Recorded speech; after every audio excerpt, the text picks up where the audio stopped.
Hello, everyone. I'm Salem, and it's been a while, but here I am again. We're streaming, and I decided that we're going to kick things off again with an artist interview. This is, well, actually, I'm going to let him introduce himself. Yes, hello, this is me, Chronic. Or ChronicGerman as I go by on Twitter usually, but Chronic is fine. That's what I go by. Alrighty, Chronic, and we've known each other for a little bit, but some of the listeners might not know. So tell us a little bit about yourself. You are an artist, but you are a particular kind, aren't you? Yes, I'm a 3D artist, so focusing mostly on 3D, especially characters. And yeah, it's mostly anime style. That's the way I'm working into. So with anime style, I used to be always 3D. Always 3D was always my interest. I was never one for drawing because I was never very good at drawing. But 3D was always my passion. And I actually started off 3D doing architecture, which didn't really appeal to me. So I went into animation and then 3D art, doing character art mostly. And that's what I enjoy doing. And that's what I'm still stuck on at the moment. Once in a while, I branch out a bit, but generally, it comes down to anime 3D characters. Okay, and so you do anime 3D characters. So do you do this work just for the fun of it, or do you do anything professionally? How do you utilize your work? So, funnily enough, I mostly do this for fun in my free time because for work, while I work full time, work for a games company actually, but unfortunately, we don't really work in the anime style. We make training games. They're also called series games. So it's more games for companies, to train their employees and such. And my kind of art style is unfortunately not the right kind of art style for the games that they're looking for. So yeah, this is mostly what I do in my free time. And at work, the style I do is much more realistic, but I prefer the more anime cartoony style that I do in my free time, really. Okay, and what is it about the anime style that you're drawn to? It's easy. Hey, you're honest, so that's what's important. It's a mix, to be fair. I like the style. I like anime. I like cute girls. I like cute things. The funny thing is, I also like other things. I enjoy horror, for example. But the thing is, I find the anime style a lot easier to work with. There's really cool stuff that people post in regards to doing like monster sculpts and such, and I'd love to do something like that sometime. But I have found my comfort zone, and yeah, cute anime is my comfort zone. So. Okay, well, are there other styles that you've dabbled with, or is anime the one that you want to continue to work on?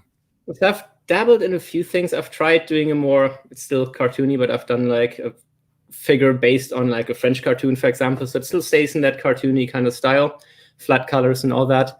But besides that, so when I make other assets, in the past, the architecture, for example, that's all been in a realistic style. And I still go back to that once in a while. So I made a sword, for example, an Egyptian khopesh, because I find that weapon is highly underrepresented in games and movies. And anytime I make weapons and other kinds of environment stuff like that, I generally do those in a realistic style and try those in different kinds of styles. It's only really the characters where I'm stuck doing the anime style. Okay, and that's interesting that you brought up, because props are especially very, very important nowadays with game design, especially because with all the mobile games, it's a lot of these illustrations and 3D models are typically just singular items or devices, and whether it be like an icon to click on or to use. So with 3D artwork, what is it exactly that you're trying to make be like the main appeal of the image? And what I mean by that is like, how do you go into the mindset as to what people are going to see when they look at the item first glance? Oh, wow, that is a toughie. In regards to the item, I think, for example, in regards to the sword, the main thing for me there was to do a good representation of a sword that isn't often used in media. So the khopesh itself, I can't name. Maybe there's 2 games where like it appeared in as a weapon. So I want it to look interesting on first glance. I want people to look at it on first glance and go, "That's an odd-looking sword," and then they'll give it a closer look. So yeah, the main thing there would be, I guess, to draw attention to it, because it is a very unique shape when it comes to a blade, and I just want to draw attention to that and essentially recreate a weapon that I don't see represented much. Okay. So that would be for an item. But you also said, I believe you said that you worked on backgrounds and such. Yeah, environment pieces. That is correct. Alrighty. And what is it like to create an environment? And also, what have you applied that for? Was like, well, for fun or professionally, etc.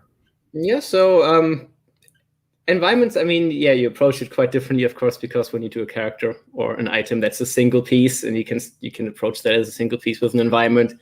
There's a bit more thinking, I guess, involved, especially in regards to 3D, because you make a list for yourself, whether in your head or you write it down, listing all the items that you'll need, what furniture do you need, and so on. I think I'm getting kind of ahead of myself because I guess first you have to think of the environment and all. When it comes to environments I do by myself, it generally tends to be something fantasy or sci-fi. The things I did during uni time. So when I was finishing uni for my final year project, there was an alchemist lab, for example, that I did as an environment. So those tend to be more fantasy, medieval orientated, sometimes sci-fi. Whereas the ones for work, that's a lot more clinical in the regards that you're doing an office environment, for example, in 3D. So you make a list what you need for an office, and then you go online and you look at furnitures that are typically found in offices, what kind of office chairs, desks, computers, and so on. And you make a list, and then you start creating those pieces one by one, and eventually you put it all together and you start assembling a scene, you put in the walls, you figure out the lighting for the scene and everything, and it slowly comes together that way. Alrighty, and I actually have a one of your backgrounds here. Would you like to go over what it is that you've sent me? Yes, actually, that's the one from uni, I think. So let's have a look. Awesome. Give me a second to get this going. Let's see here. I believe it's this one. Yes, it is. All right. Awesome. I made it work. That was part of my final year project for uni. So I had like a library part to it. And wow, when I look at it now, I see like a ton of things I'd love to improve. But you know what? We'll do new things first before we do old things. But yes, so there was an interesting piece because I was creating an environment for my final year. And before that, we'd only really done, small models. We'd learned how do you model, how do you do this, how do you create things essentially. And then you're doing it on a larger scale. So especially here, the hardest part actually was figuring out, I need books, and I need a lot of books, and I want the books to look somewhat different. So part of it was figuring out how do I create a lot of different spines for a lot of different books so that I can have it looking rather unique and not having all the books the same. Because if you look at it, you'll notice, like, if you pay attention, there's about 20 different book covers in there. So really, I made 20 different book covers and then just filled the shelves with those. And a lot of them repeat, of course. But as long as you make it asymmetrical and everything, generally, you don't notice at first glance. And I mean, we got to go into the obvious here. Now that we're looking at some of your work for the 3D, something that's, well, obviously, what makes it special is the 3 dimensions. How do you create an image that has multiple, that has a third dimension to it? What is the process like? Yeah, so in this case, it's actually, that you mentioned it, because you can create renders, of course, which would be what you mentioned was like an image. Funnily enough, this isn't technically, I guess, an image in that sense. It's just a screenshot because I actually created this in a game engine. So you can, in theory, you can walk around in this, and it's essentially just a game engine. So you can create things in a game engine so that people can walk around in it, essentially like a game, a walking simulator, if you will. Or you can create photorealistic images, which are generally not something that people can then play and walk around in. So photorealistic ones, but you create in tools like Maya, which is one of the software I use a lot, or other tools like 3ds Max. So there's different 3D softwares that people use for this. And yeah, once you assemble it, like in real life, you place a camera, because you have the scene in 3 dimension, you place the camera where you want. You can set things like aperture, exposure times. You can do all those things essentially digitally in a digital 3D environment. And then you essentially take a picture, so to speak. So then you render it out, and the computer will calculate the lighting and the shadows. And depending on what kind of image you created, this might take a minute or it might take 2 days, depending on how complex and realistic you try to make something. And that's how you essentially create a render. And it's interesting you bring that up, especially you said the computer can do the calculations, but as I think we're all aware, sometimes technology can fail us.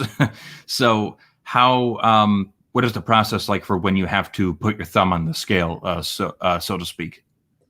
Ooh, what does putting your thumb on the scale mean? Essentially, it means that when you need to take control yourself, when you need to, when you're the one to, like take away the guidance and take a hold of the reins. Well, I mean, the sad thing is you can't half the time, especially Oh wow.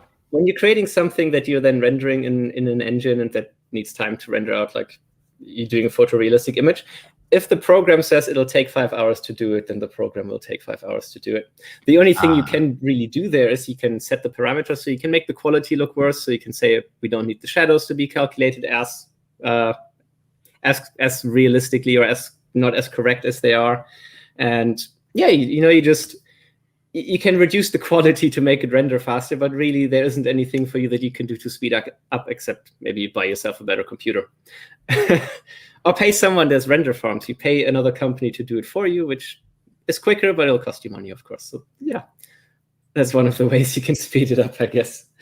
So might you say that a lot of 3D work is almost a gamble? I wouldn't say it's a gamble, but especially when you have something where you have to consider the rendering times later. So for example, when I make characters, this wouldn't be an issue, but when you're creating a realistic environment, you have to take into consideration the time it will take later. So in my previous job doing like 3D for architecture, essentially we had to plan in that if we hand this over to the customer, we would have to be done with our work 2 weeks before the deadline because we will need about 2 weeks to render out all the images for the customer. So you really have to plan ahead for the time that your computer will need to essentially calculate the images afterwards. Okay. And during this time when it's calculating, does it show you the progress that it's making, or yes, or do you need to wait for the okay? you get like an image and the image is black, and then it'll start little pixels will start to fill out, and slowly the whole image will fill out as you go along. So you can see the image slowly filling out as you render. So you can see the progress happening. It might be agonizingly slow. Okay.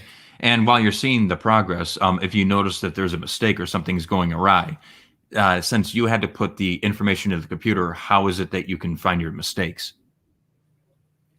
Well, I mean, anything that you can't see, that's fine. Oh, okay. If you can't see. Now, if you render an image and you see a mistake, like you see the lighting is too dark or there's an object missing that was supposed to be there, you would have to stop, fix it, and then start again. But nowadays, fortunately, the software has gotten very intelligent. So if you, for example, in the picture we're still showing here, let's say the chair was missing, I could stop the render. I would put this chair there, and I would only really have to re-render the part where the chair is and where the chair is casting shadows. So I don't have to redo the whole image. It'll just have to recalculate parts of the image. Okay. But yeah, unfortunately, you'd have to stop and essentially fix it and then start again. And just curious, do you think that you can go over briefly what each of your most regularly used 3D tools are? And tell us, what each does and how you take them all together to create these images. Oh Jesus, yes, I can. So I was joking with you about that before that. When you're drawing, generally artists, it's great if you're 2D artist, like you have the software you like. So you have like Clip Studio Paint. You mostly work in Clip Studio Paint, or you might prefer Procreate, I think, is another one, or Photoshop. And unfortunately, with 3D, it gets a bit more complex because you have different software that is good at doing different things. So in my case, I use Maya, which is a software that you use for 3D modeling. So that's the software I mostly use when I model, especially to create the base. But then later to put in, if you're doing details and you want to sculpt in the details, you use a different program, which is good at sculpting. And this program is called ZBrush.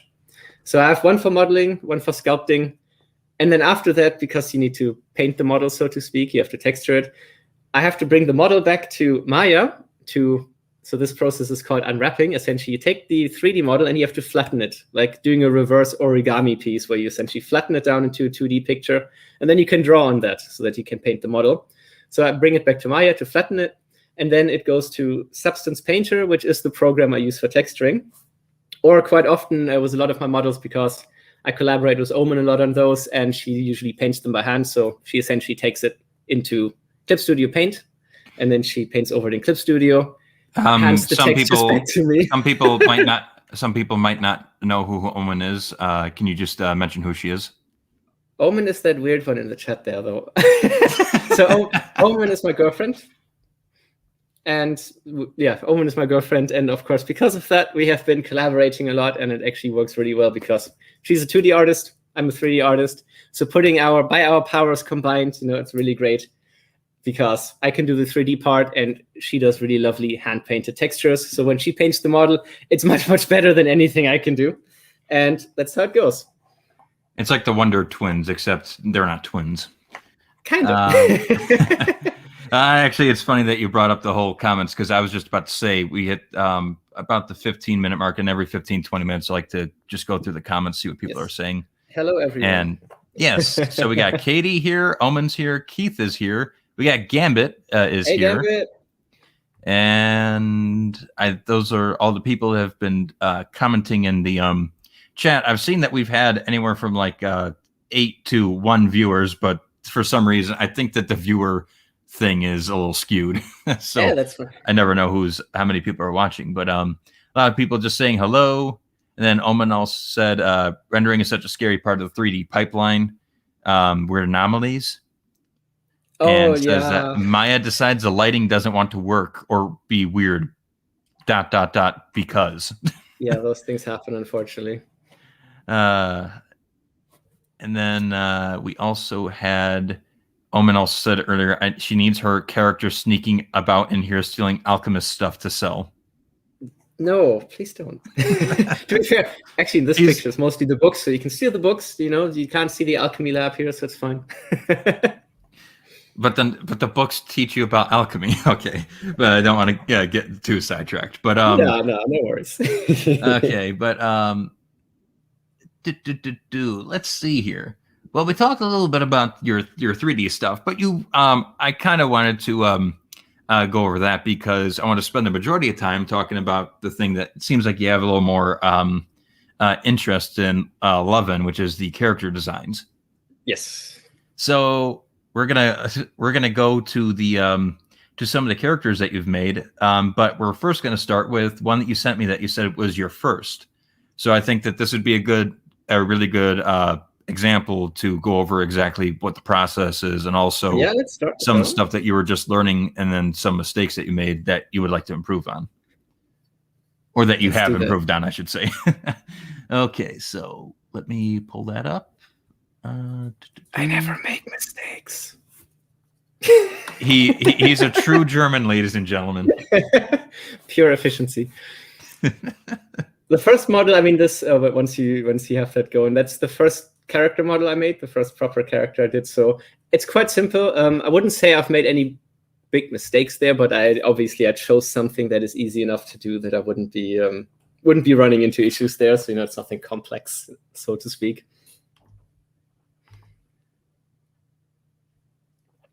And you'll just have to tell me to make sure that it's on screen. Yeah, I can see it. And if you want, like at the bottom, you can press the 2 little arrows to make it like full screen. Yep. So let's go ahead and do that. There you go. Awesome. So who are we looking at here? So this character is called Celestine, and she's actually from a French animated movie.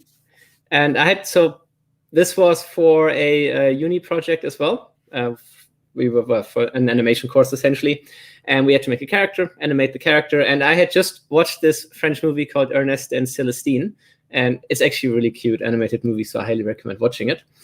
And yeah, I really liked the design for the character. It was simple enough that I knew I could just pull it off easy. And that's what I went with, essentially, because the main thing for me here was get a character down that I can do well with my limited skills in painting, for example. That's why the colors, it's all, it's in the style of the animated movie. It's flat colors, tiny bit of black lines here and there, but essentially it's all flat colors. Modeling was an easy process because the main thing here was to figure out how to essentially do a little bit of animation. And that's why I chose Celestine here as my first character to model. And is the model that is in front of us, forgive me if I didn't catch that, but is the model itself 3D or is the model flat? Yes, so the model is 3D, so you can actually, if you just drag the mouse, you can rotate it. So okay, you can have a look at it. So you just click and drag. There we go. Yep. So you can look at her from the side, look at her from Oh the my front. gosh, look at her little tail. And you can see a little mistake there at the back, actually, because the tail is clipping through the skirt on the right side, through the dress. I'm going to leave it there just so that you can stare at it. Yeah, I did say I make no mistakes, but obviously I must have been drunk and I made a mistake there. And actually, if you're curious while we're talking on 3D, if you go to the bottom of the bar, I think, so if you go with your mouse to the bottom of the bar, don't look at her panties. That is very rude. Oh my God. I'm trying to show it from every angle. Jeez, you're making me out to be some freak. All good. But yeah, at the bottom, you have like a, what do you call it? The gear with the HD written on it. Yes. Yeah, if you click that. Oh, sorry, the one next to it. Never mind, I meant the three. Wrong icon for model me. Inspector? Okay. And at the top left, the wireframe. So you can click on the red one. I think the red will show up nicely at the very top. So you can see, and you can zoom in a bit, but you can see the model is made up out of what the model is made of. It's made out of tiny little squares, essentially. Oh, whoa. Sorry. Yep, all good. There we go. So essentially everything in 3D is at the base is made out of triangles, but generally what we work with is squares, because a square is just two triangles. So as you can see, the model is just made up out of tiny little squares, and that's essentially what create a 3D model, because you have a ton of little triangles little squares and triangles coming together to make a 3D mesh. Now here's a question, because this is actually something I've always been curious about regarding 3D art. Now, obviously, you're not sitting there putting each and every little tiny square and pixel there. So no, of course not. What? How is it that? What do you have to do in order to get this layout to be exactly the way that you're envisioning it? Okay, so the way it works without having to like place each little piece there. Of course. So the way it works actually is that you create. It depends how you do it. So in this case of this model, it was literally a box. I start with a box. So it's it's six squares makes a box, and then you take the box and you subdivide it. So you put more edges. They're called edges, more lines essentially into it. And then you drag those around. So you make the rough shapes very roughly. And later on, once you have it like roughly made, that's when you start to smooth it. So you have just essentially a button that smooths and it divides every line into two. So it smooths everything down. So you essentially, in this case, you create it very roughly out of a box. And then you start smoothing it down, and then you just pull it around as you need. And yeah, essentially you push it into shape, so to speak. Okay. And it depends, again, 3D, nice and complex. What I just described is called box modeling, because I started with a box. The other method is called sculpting, where it's like putty, it's like clay. You have clay, and you push the clay around, and you shape it, and that's essentially how you create your model. So you don't need to place it all by hand, like one by one by one, of course. That would be way too tedious. Oh, there we go. Sorry. The thing wasn't moving. Okay, so now is there any other like basics that you think is prevalent and important in this piece that people can be aware of? The main thing is, so as you can see here, it's all like lines, clean lines, everything is squares. When it comes to 3D modeling, unfortunately, compared to drawing, you have to pay a lot more attention to the technical aspects. There's a lot of technicality involved in 3D art. So everything should be made out of squares and triangles. So in this case, you see it looks very clean. There's lots of squares and triangles. They're all neatly organized, and that is called edge flow. And having good edge flow is very, very important in 3D art, especially if you plan to animate something later. So if you're learning to become a 3D artist, for example, learning to have good edge flow is a very, very important lesson. Okay. Okay, so are we done with this character? Shall we move on to another one? I'd happily move on to the next one. Something, yes. Alrighty. Something more complex and fancy. Let me get it going. And forgive me, people. It's been a while since I've hosted a StreamYard, so I'm relearning everything. Okay. And so while I'm getting that pulled up, yeah. Oh, I'm sorry. Go ahead. I was just going to say, and isn't it generally that every 6 months they change, like anything changes its interface in 6 months, and the buttons that were there before are now somewhere else, and then you have to relearn how to use it. That's always the thing, isn't it? So relearning how to use StreamYard in this case. I mean, yeah, I'm very, very happy that I just I found that I really liked Microsoft Word 2013. I just stuck with that because I would not be able to keep up with things being updated every few months. Oh boy. Yeah, so I mean, hats off to people. I find my model. I figure out how to break into the code with some of these programs, and I just halt it right there. You stick to what you're good at. Yeah. Okay, so we'll do this one next. Let me get it pulled up. Ooh, the tension. I also don't know which one you're going to pull up. Oh, okay. Here, then we'll surprise you then. Yep. Okay. Trying to share screen. And forgive us for the forgive me for the awkward silences while I'm trying to find this stuff. Okay. That is perfectly fine. They're not awkward. There we go. Oh, yes. And let me get that figured out.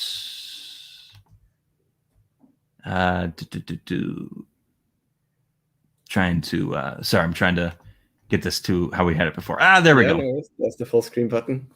There we go. Alrighty, so what are we looking at here? Well, we're looking at Omen, actually, now that we're talking about it, since we mentioned it before. So this was essentially a piece I made for her a while back. This was in 2019, now that I think back. Wow, that's a while ago, isn't it? But it was a little present, essentially.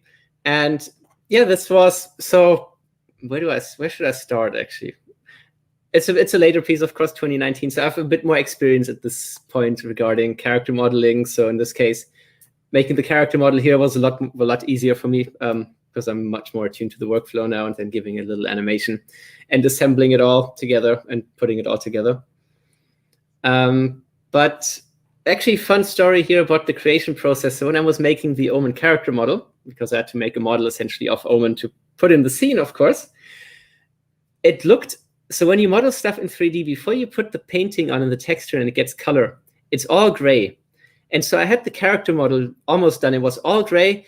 And I had a moment where I just thought, wow, this looks really terrible. What am I doing? I can't do anything right. And then the moment I put the texture on, everything looked fine. So that was a nice moment. Something that I noticed that I'm actually kind of curious about is I'm looking at the shadow, and I see it's like a realistic shadow. It's darker the closer it is to the object, but then starts to fade away. Yes. I do notice it's a tiny bit digital at the end. Is that from the program, or is that just is it just like blending into the blur in the background? So that's actually just the blur, I think, because this is so it's adding a lens blur, and yeah, as you move the camera, you'll see the lens blur disappear. So it just tries to blur the background. So it's the stuff you can do with this. I upload my model here on the site called Sketchfab, and that's essentially some of the neat little things you can add. So there's a somewhat blurry background, whereas the front stays nice and sharp. Okay. But that's just. I also noticed that once I move it, almost the entire shadow becomes crisp. Yes. You can actually also, I think you can click with the mouse and it'll focus on the point that you're clicking. So like if you click on the background is sharp and the front is blurry and stuff. And it just essentially it's a camera blur effect that is added in. I'm trying to figure out because I was trying to turn it around, but it only lets me turn to about this much. So. All right. You can actually if you want to see, but again, if you go to the icon at the bottom with the 3 layers, because I can actually show you what it looked like without the painting. So if you go on the left and at the bottom, you just choose matcap. So at the very bottom, matcap. Okay. So it kind of looked like that when I was making it. That's before you paint it. So I was looking at this in matcap and I was going, wow, that's terrible.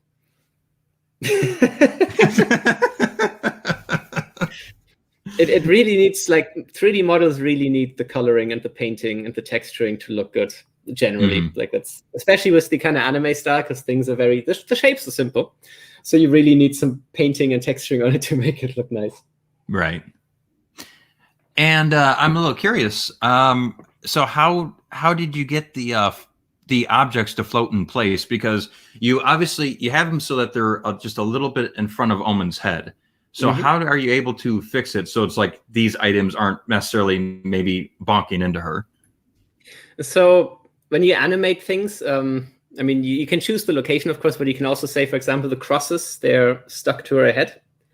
So you have parent and children. You essentially parent the crosses to the head, which means when the head moves, the crosses will automatically stay the same distance from the head. So that when you're animating characters, you can say like the weapon, if you give them a weapon, the weapon should stay in the hand. So if you move the hand, the weapon stays in the hand. It moves with the hand automatically. So in this case, same thing. The things are essentially parented to her head so that when the head sways left and right, the crosses stay in position in relation to the head, so they can move left and right with the head. They can do their own little bobbing animation. But no matter what I would do with the figure here, so if I would take Omen and I would move her, the crosses would move with her as well. Sorry, I didn't mean to. Oh, there we go. Okay. Oh, whoa. Oh yeah, sorry. of course. Since you're not in the color view anymore, the camera isn't locked, so you can like rotate freely now. You couldn't do that before. That's. But yeah, essentially, if you look at her face, like there's no eyes, it's all painted on. There's no mouth. It's just flat. And it's all in the texturing, really. When you do anime style, a lot of it really comes down to just the texture work and how you paint it.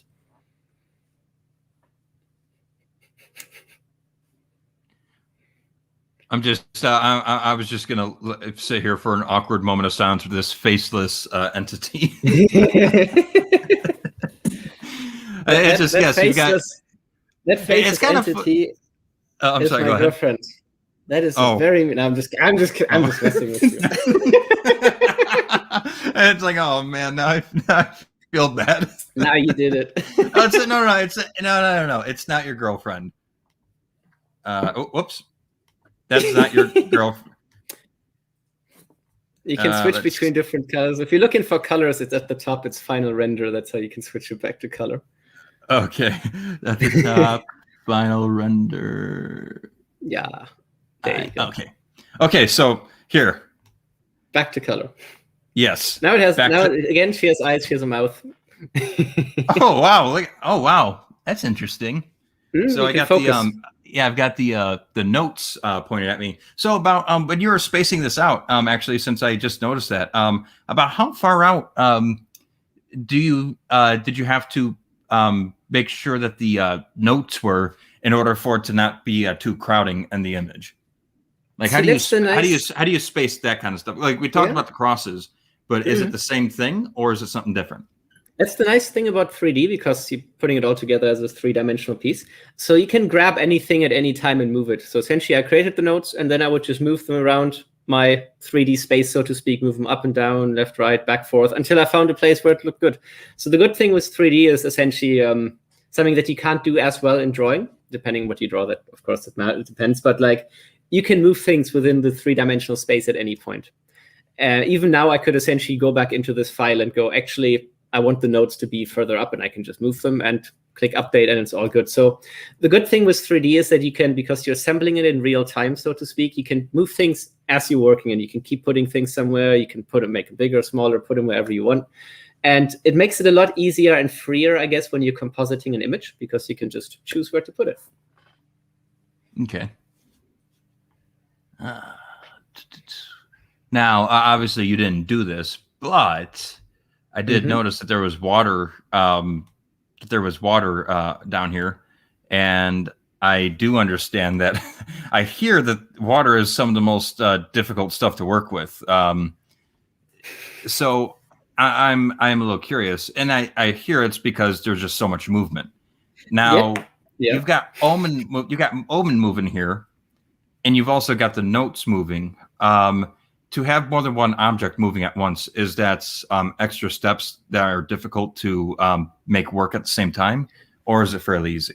In this case, fairly easy, because Omen is essentially in a fixed position. So the body is swaying and the notes are bobbing, but they're not moving.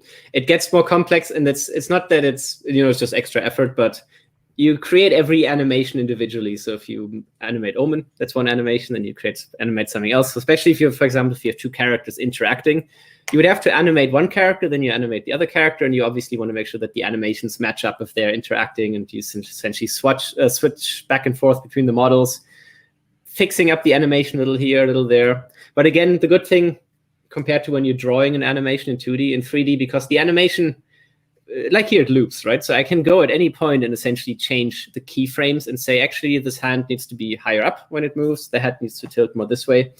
So it becomes It's not more difficult, it's just more time consuming, I guess, when you animate things.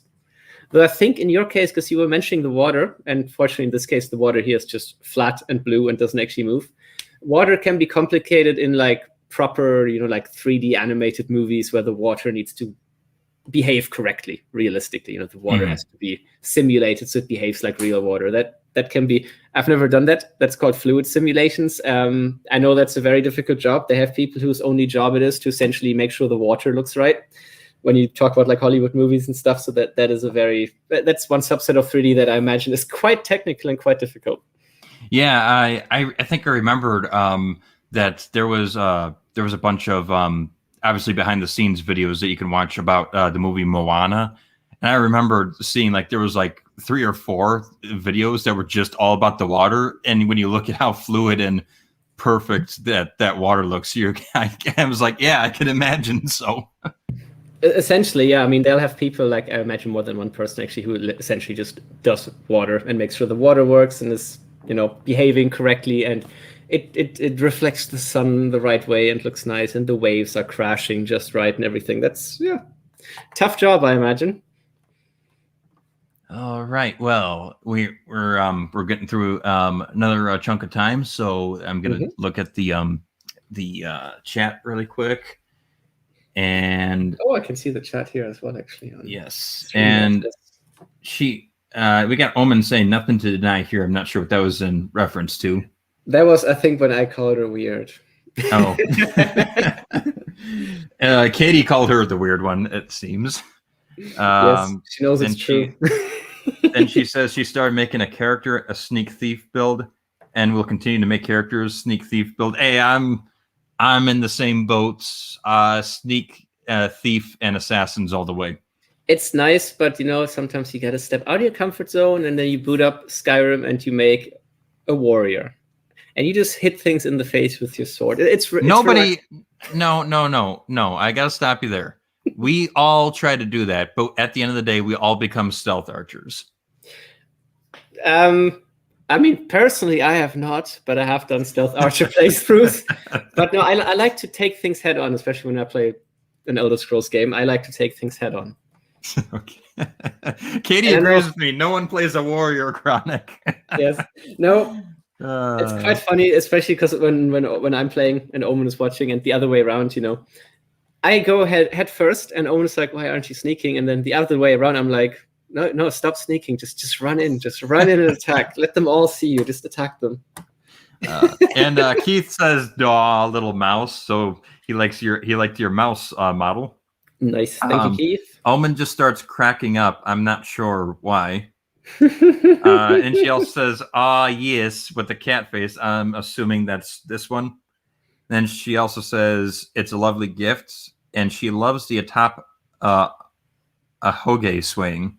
Oh, the little hair flick at the top. Yes. Yeah, yeah, it's kind of cute. That's the kind of details you really need when you're like doing 3D. You need, the little hair movements that are swaying, delayed swaying in the wind and all that to really make things feel well. Yeah, alive. When you have things that should be moving that are stiff, it really breaks that illusion of it being 3-dimensional. Definitely. Because even in anime style, you still want realism in that sense. Like the hair should still behave as hair would. Yeah, or otherwise you get like a, I'm not saying that the show is bad, but I remember it being really weird in like Shiki, where it's like these characters just had bizarre, insane hairstyles, and like they'd be running and their hair doesn't move at all. It's perfectly gelled. Yeah, it's like they've got to be like wearing bricks or something. Hair, it's actually that you mentioned that actually animating hair in 3D can be quite time consuming. Or resource intensive, which is, I don't know if you've ever seen the Clone Wars TV show, the Star Wars Clone Wars TV show. Yep. So you had the 2D one, and the hair is like flying in the wind when Obi-Wan is on the speeder and stuff. And then they made the 3D series later, and everyone in the 3D has like concrete hair that is like gelled to their head, because 3D models and animating the hair, there would be too much effort. So all the characters have like their hair just stuck on their head. It's I do remember people referring to that series when it first came out as the wooden Star Wars. It looked kind of wooden, didn't it? Yeah. It's kind of the problem with 3D at times, and it can be hard to make look good. I mean, Pixar and Disney make it look easy, but we all know some of the 3D anime that looks absolutely horrendous. So, and I'll go ahead and read the rest of these. Then we'll move on to the next piece. All right. Katie says that the piece doesn't feel that old. She remembers it well. Yeah, it's not. Yeah, actually, yeah. I mean, it feels old to me now, looking back at it, but no. it's only gonna feel old when you realize what age you were when you made something. That's okay. I wasn't that much younger.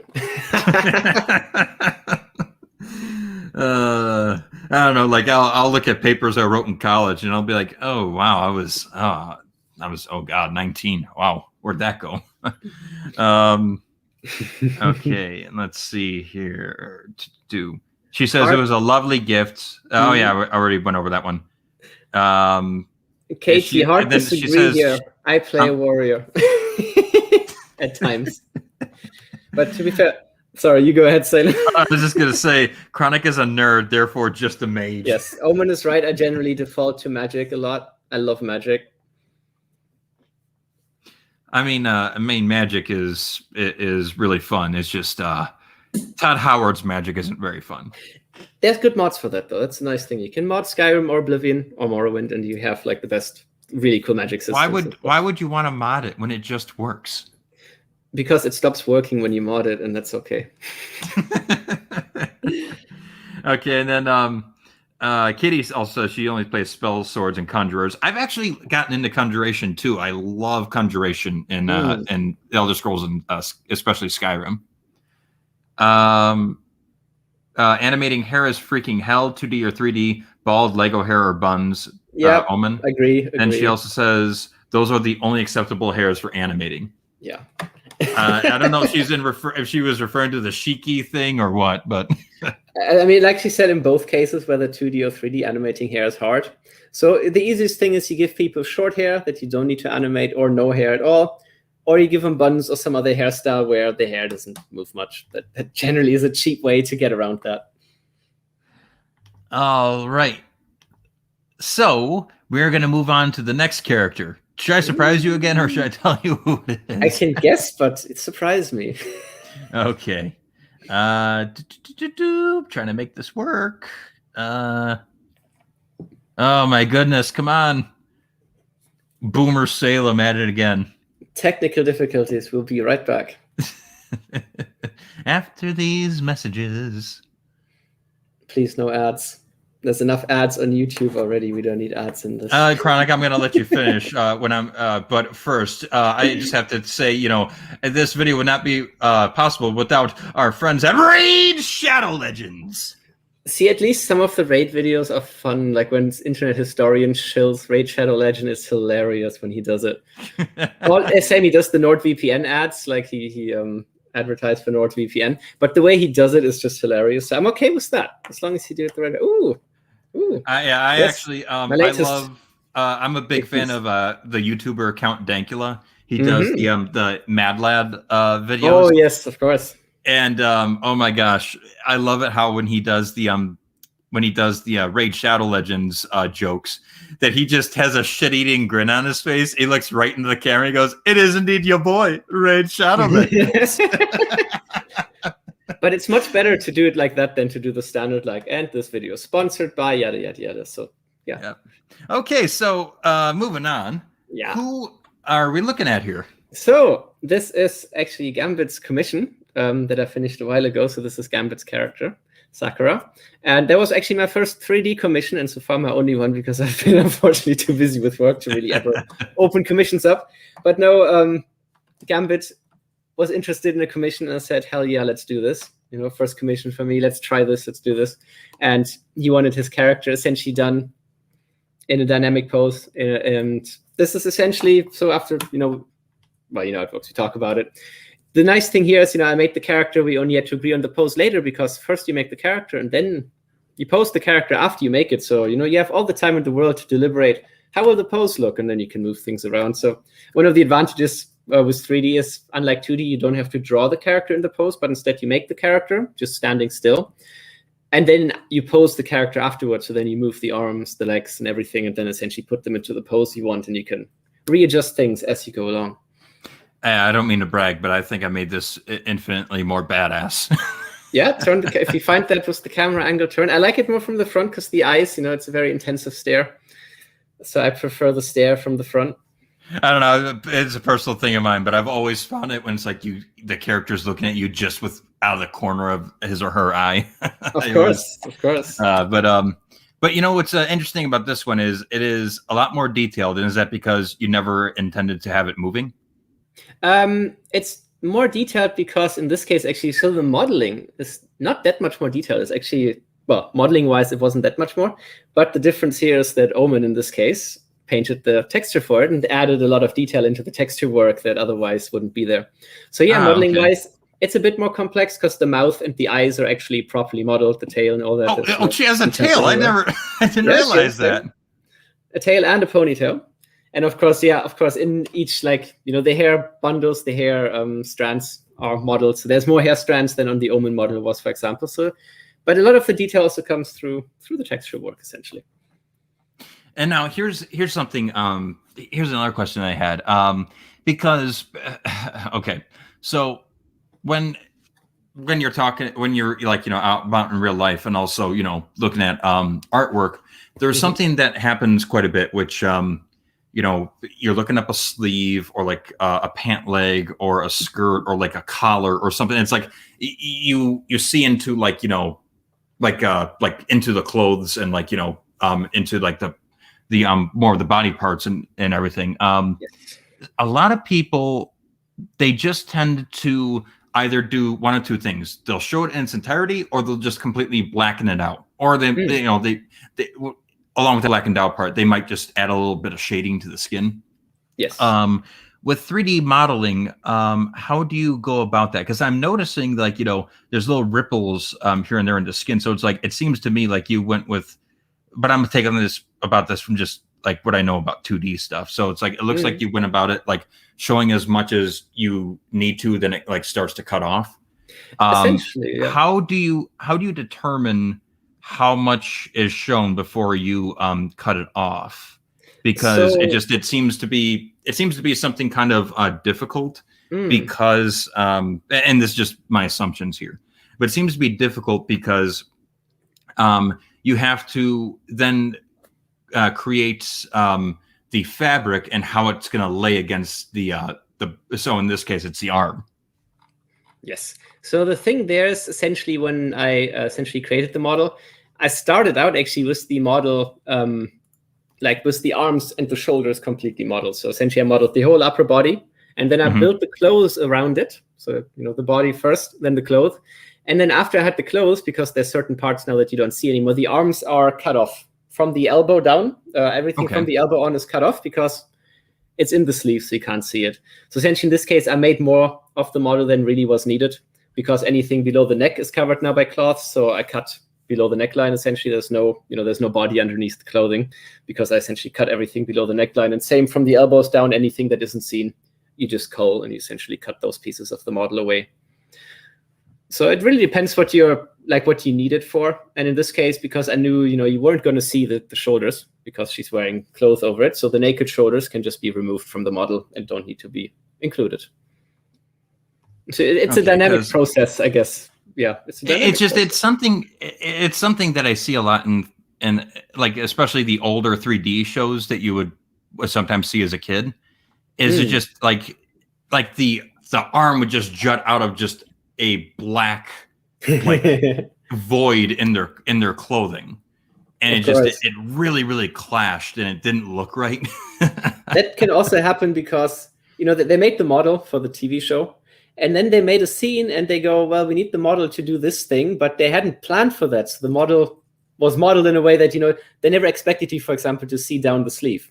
That's why it's just black there. And then they have a scene in the series where you can now see down the sleeve. We never considered that, so the model isn't made for that. So you have situations like that, of course, happening where you think, no one's going to look down the sleeve, so we can just make it black in there and be done with it. And then later on, you have a shot down the sleeve, and it's like, oh, damn it. Why didn't we include this?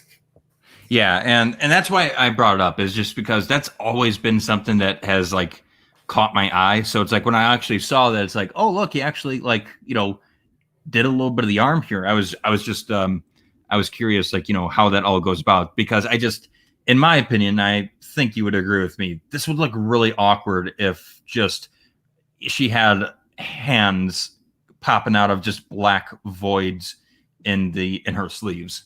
Oh, of course. It would look weird if, like, you can paint in shadows to go darker, but if it was just a black hole, like, that wouldn't look right.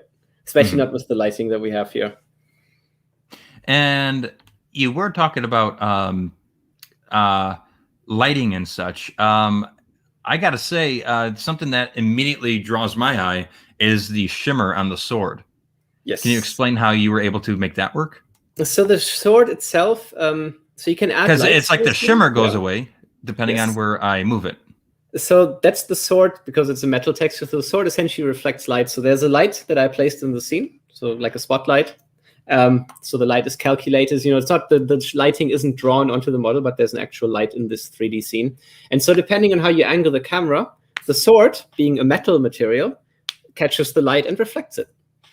Okay. So essentially, it's a realistic, the sword, compared to the rest of the model, which is more anime, the sword is still a more realistic material, so that it can actually reflect light and act like metal would and actually reflect it quite nicely.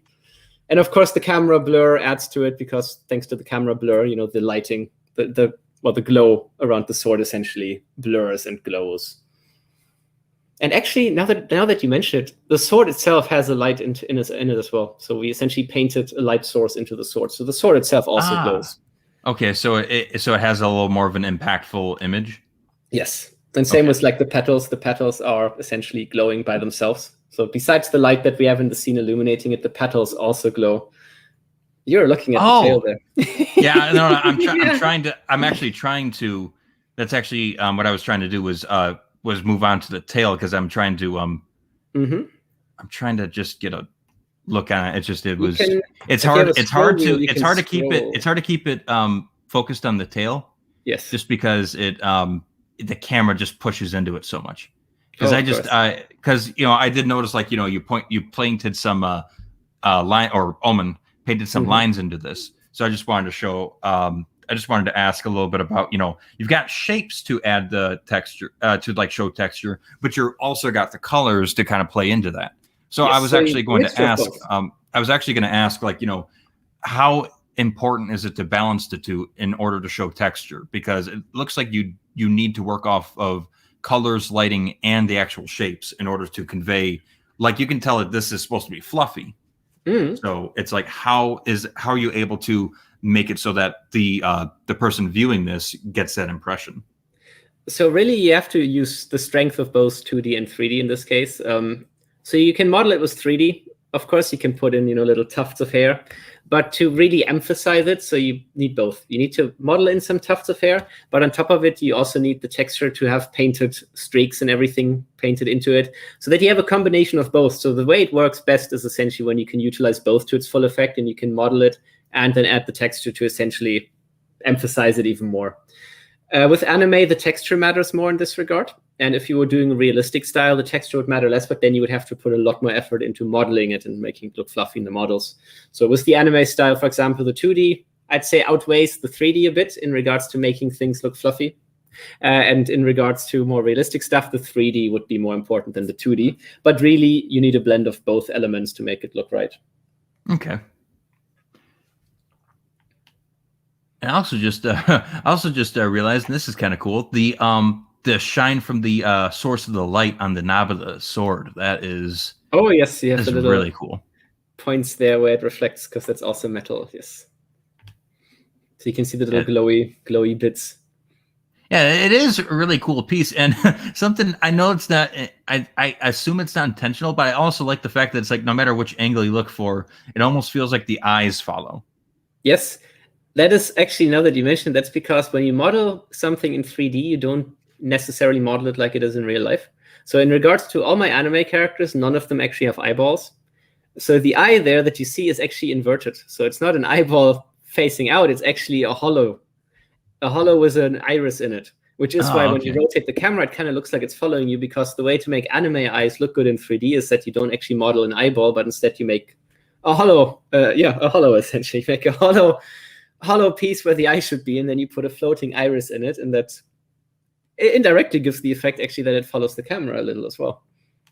Alrighty. Well, we are going to come up to let's see here. We're going to come up to the last character that you have sent me, and then after we go over this a little bit, we are going to just go into a little more casual conversation because we're going to also just talk about the stuff that you like that influences you and such. So let's do that. Yes. Oh, I can guess what this character is because I know it's the last one left. Well, yeah, I was going to say, this is no surprise. It's also the one that's been featured quite a bit on Minds I've seen from you. Yes, that one actually got the most replies on Minds, I think, the most comments and likes. Yeah, and all that. Yeah, I'm not sure, what how what your feedback is like on Twitter or such, but I assume that your character's probably got some traction there. I mean, I don't post often enough, let's put it that way, but I think I get more comments on Minds than I get on Twitter. Definitely. Okay. Minds generally, people seem to respond more. Okay. And let me get this. Oh, shoot. No. I don't want you to see me. Wrong one. This is why I glue a piece over my camera so no one can ever see me. I want to. I just don't. I want to. I just don't know. Oh shoot. I don't know how to. Because I don't know if I'd ever need it. So I don't know if I stick something on it if it's going to ruin it. Or that is very true. Because if I had it my way, I'd make it permanent. But work, and other things, they just people are now demanding you to show your face when they're talking. Oh, of course. So, I mean, same for my work, we have the camera on. We always talk over video camera for work. Yeah. Yes. Alrighty, let me just trying to fix this up. There we go. Okay, cool. Alrighty, so what and who are we looking at? Happy Halloween. So this was the Halloween piece last year. Wow, that's now long ago. Halloween is so long ago. That is Halloween crazy. is every day, Chronic. But yes, this was essentially, Omen and me decided, we want to make something for Halloween. I wanted to make a little 3D character, and she essentially came up with the design for it. So we were going to old Irish folklore and everything. The fact that nowadays it's, of course, you use pumpkins for the jack-o'-lanterns. But back in the day, you didn't use pumpkins. They used turnips. So we decided, we'll make a little cute ghost with a turnip head rather than a pumpkin to be a bit more traditional. So it's a carved turnip in this case. And he just has a cape. He has no body. He's just a floaty head with a little cape. And he moves left and right. And yeah, just looks hella cute. Yeah, he is hella cute. And it's actually, what's interesting about this is the just the very little movements carry so much personality to the character. Less is more, generally, yes. So the movement was very important because we had the 3D character done, but you can't really pose him anyway dynamically because he has no arms, he has no legs. So it's like, what? We'll go further. We'll animate him a little bit. And I had it done in time for Halloween, actually, which makes me very happy because usually I'm always behind schedule. So it was just, we have a little animation. And like you said, the small things, you have a little head bob. The main thing I think here, what really sells it, at least for me, is the eyes, the fact that his pupils move and that he looks around with his pupils. So you have the cape swaying a bit and the little, I would it's not a hairpiece really, his little turnip stalk. I don't even know what you would call it. Stem, yeah. I don't know what you would call it in English, but that piece that it moves a little bit. And what's really cool about this piece, as well as the lighting, only really came together when we put it here on Sketchfab. So that, that glow that he gets from the bottom up, that wasn't actually planned. We were going through the different lightings and testing things out regarding how do we place the lights. And we landed with this one, and it just looked really good. So it stuck. It also gives it a warm, glowing feeling, not just from the character, but like the environment. And I mean, there's no environment here, but it's like, it also adds to like the initial impact and feel you get. Oh, definitely. Yeah, because it's like, I mean, in Halloween, especially, me, like I tend to like the more serious or aggressive stuff, but I do like the cute stuff too. And the thing is, I do like the warm, autumn, welcoming kind of coloration you get from the lighthearted stuff with Halloween. Yes. And I feel like the emphasis on autumn has started to be lost when you're making like the cutesy stuff. So it's kind of nice to see this. Thank you. It's just a lot of the cutesy stuff nowadays, at least here in the States. It seems to be very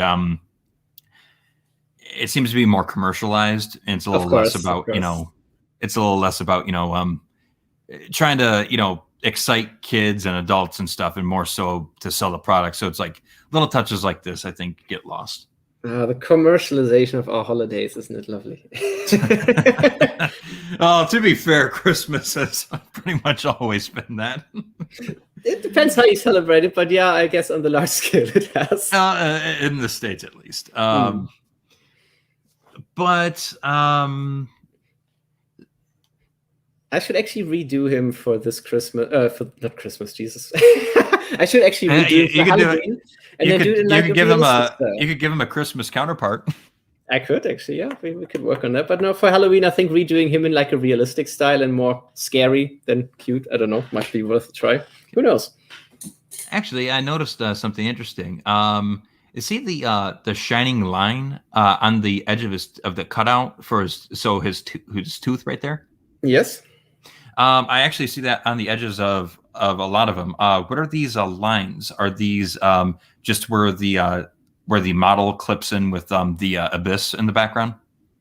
So the edges, it's hard to tell in the stream what you mean, but you mean where his teeth are? Sorry, I'm just... His teeth, but also the outline of his body. There's like a very, very thin, like very digital line.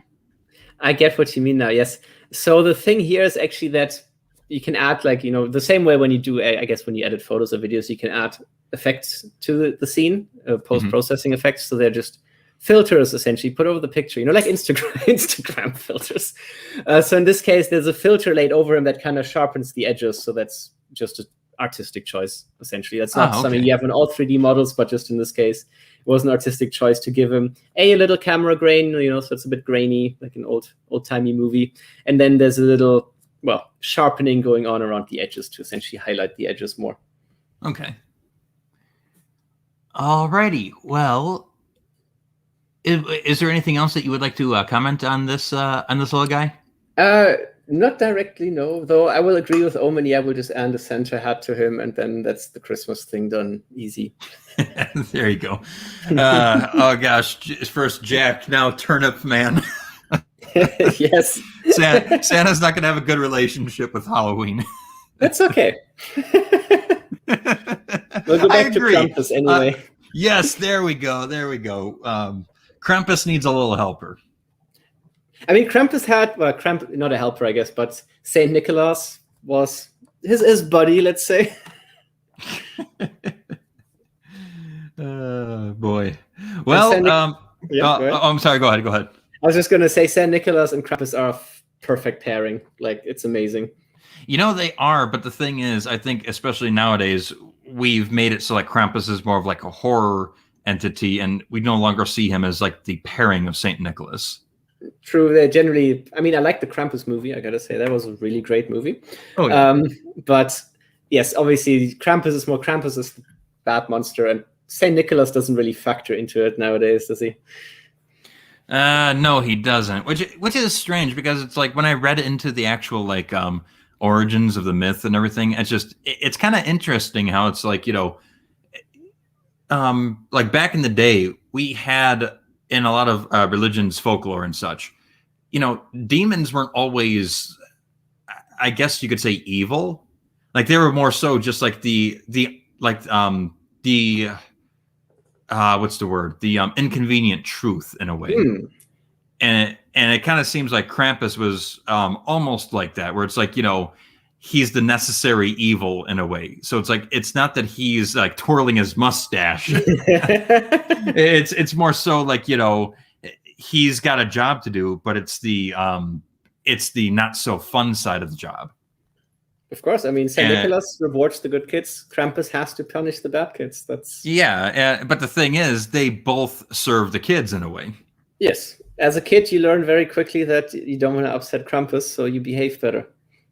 Yeah, and I actually found out, here's the funny thing. I had a teacher in like kindergarten, and I didn't realize this back then.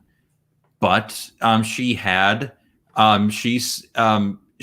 us this way that her family celebrated Christmas, and she said the bad kids will get a Switch. And it wasn't until I started learning about Krampus many years later that I understood where that came from.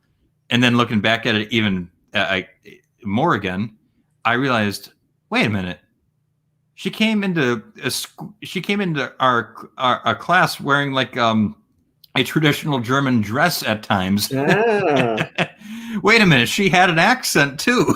That explains it. Yeah. Oh gosh. And ever since that you showed me, Chronic shared with me these videos and stuff about all these Krampus like festivals and stuff, and oh god, oh gosh, if I ever visit Central Europe, I am going to get to one of those festivals. Yes, that thing looks so cool. Especially if you go to the smaller Austrian towns, because you have the bigger festivals, and the smaller towns have their own festivals. But it feels, especially the smaller town festivals, feel a lot more. I don't know the right word. They feel a lot more real. The atmosphere is just fantastic when you're in a small Austrian village in the mountains and you have the Krampus festival, and there's 400 people. Half the village is wearing a Krampus outfit that they have made themselves, like carved out of wood and everything, and it's just a fantastic thing to see. Yeah, I went to the I don't live near Chicago anymore, thank God. But when I was living there, I would go to the Christmas festival every year there, which is actually hosted by a bunch of Chicago German societies. And yeah, they had like this big Krampus tent that had such cool ornaments, carvings and such. They even had this, like, you could take your picture with Krampus. That's the problem cool. is that here in America, I don't know why, but it's like anything that is not like easy to sell and like cheery and go lucky about Christmas is normally thrown under the rug. So he's only got this one measly little stand, and it kind of makes me sad. But it's like, hey, it was it's just every time that I've gone to the Christmas market, I've always looked forward to checking out the Krampus stuff. And at least, even if he just has one tent, at least they have a Krampus representation there, and that's good. They're keeping that alive. Yep. Okay, so we'll go over the rest of the comments first, and we'll go ahead and talk about just the stuff that you like. Mm-hmm. So I'm going to read some of these, read over some of the comments first. But anybody listening, go ahead and start putting in questions you might have for Chronic. I'll go ahead and ask him the questions, and we'll get to that as soon as I'm done just looking over these comments. And so order, because I just realized I jumbled that all up. No worries. The order we go. First, I'll read some comments. Then we'll move on to questions that pop up, and then we'll move on to the stuff you like, and then that's where we'll just go into shoot the shit. Let's do that. So let's see here. Keith said that he loved the little man. So everyone loves your turnips. Thank you, Keith. Thank you. Everyone loves the turnips. Also, I beat Omen to saying Raid Shadow Legends. And Katie says that's her favorite one. Yes, everyone loves the turnip. Is my favorite too. So everyone loves the turnip. It's a favorite of mine as well. It's very close to me. Yeah. And Omen said that she had a tiny sheet of paper over the camera and tape at the very corners. Salem, yes. No damage done to the camera. I'm not sure. If you want to tape over your camera, that's how you do it, I guess. for the computer. Okay, yeah. Good note for the future. Okay, yeah, I'm gonna go ahead and do that because I'm sick of this 1984 bullshit. Go ahead.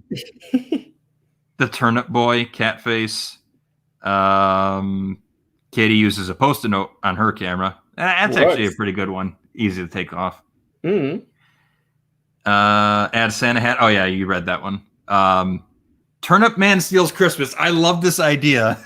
All right, we'll get Tim Burton on it to make a stop motion out of it. But I could actually see Turnip Man like not wanting to take over Christmas, but just wants to be Santa's helper. Oh, that'd be very cute. Please, can I help? Let me pull the sleigh. I'm ready. Krampus mask videos on YouTube are freaking insane. I'll have to look into those. That sounds pretty cool, actually. Yeah, you Hell, can see people like I'd make one. carving them on YouTube, and it's very impressive. As Chronic said, the traditional masks are all made of wood, so seeing a lump of it turned into a demonic face is awesome.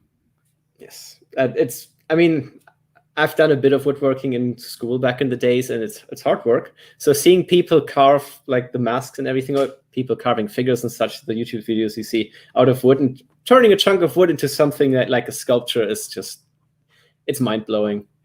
Yeah, I actually used to do that, but it just got to the point where it was getting expensive for me to like replace knives and try to buy certain types of wood and such. So I had to drop it just as soon as I was getting into it. That's but I mean I might pick it up again. But there's other things I'm trying to do right now. So. Of course, but not. It's well worth, I think, like getting into it that again if you enjoyed that.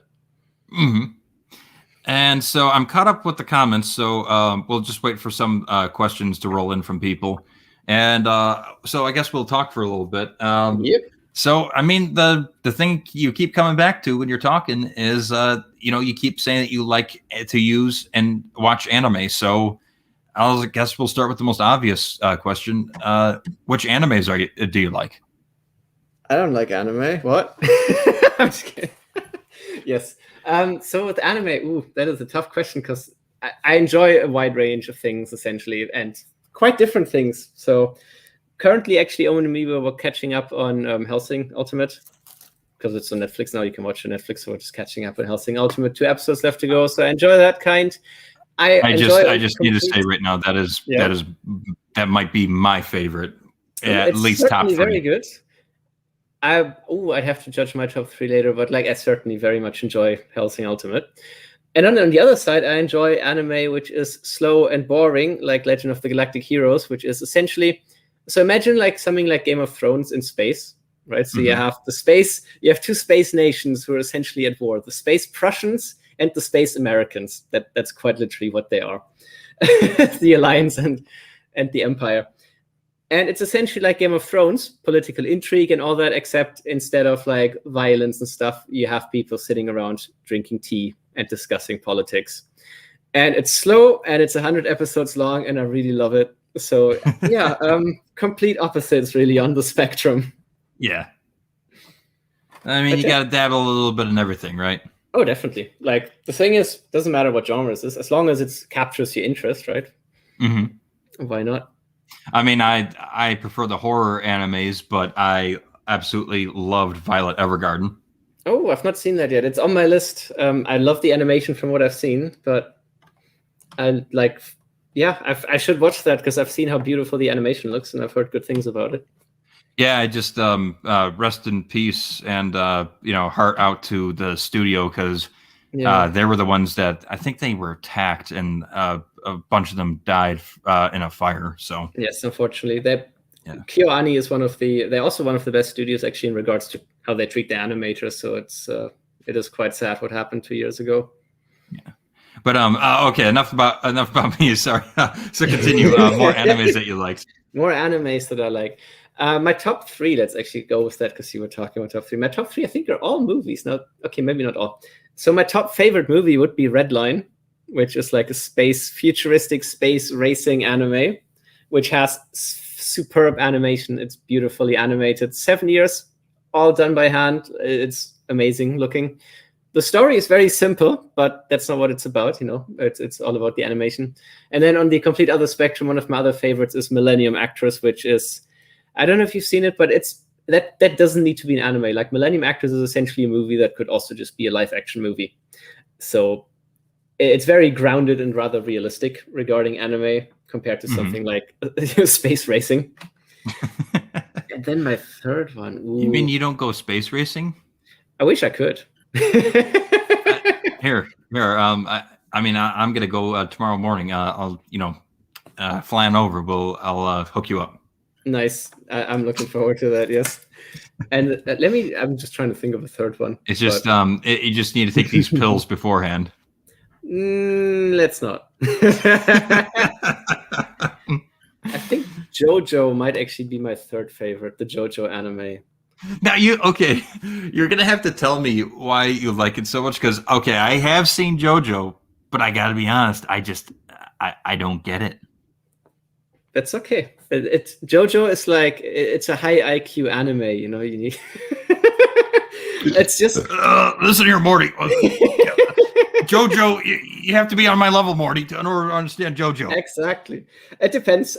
I like it because it's just you never know where it's going. It's such a crazy ride, and every not episode, every story, because it's like 8 different stories. They're all so different. You know, the first story is essentially like a crossover between Bram Stoker's Dracula and Fist of the North Star. It's like a really weird crossover.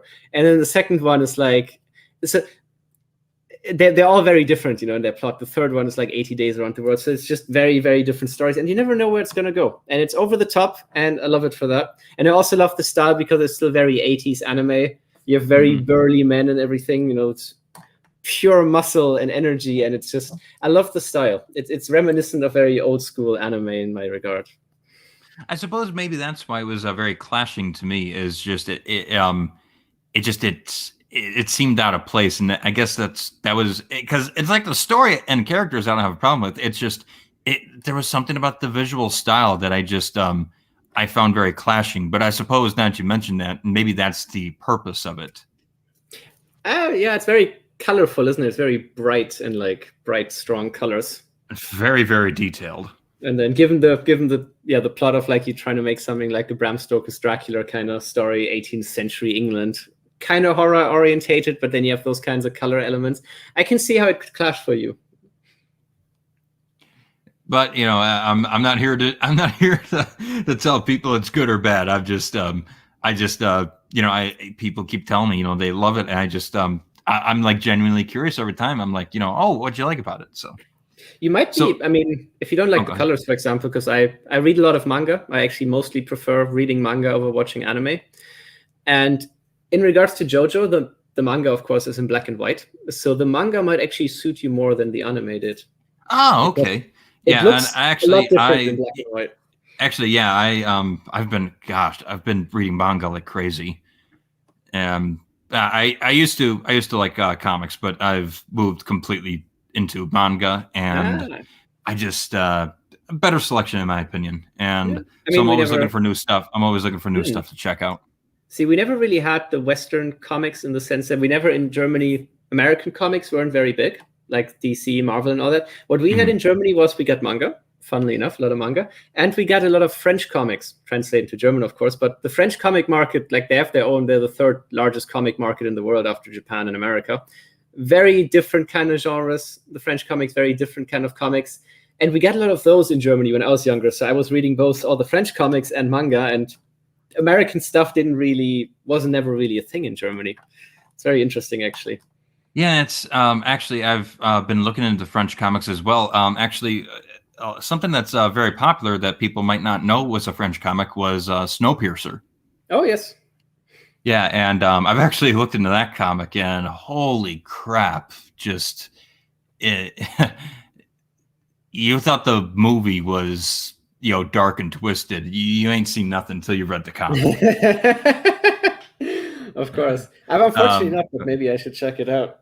Yeah, it's really cool. So I say so far, but I mean I think the main stuff is kind of wrapped up. But it's one of those series where it seems like it has things that have been added on to it that aren't really necessary. So I'm a little hesitant to check those out. But of course, you know, we'll see.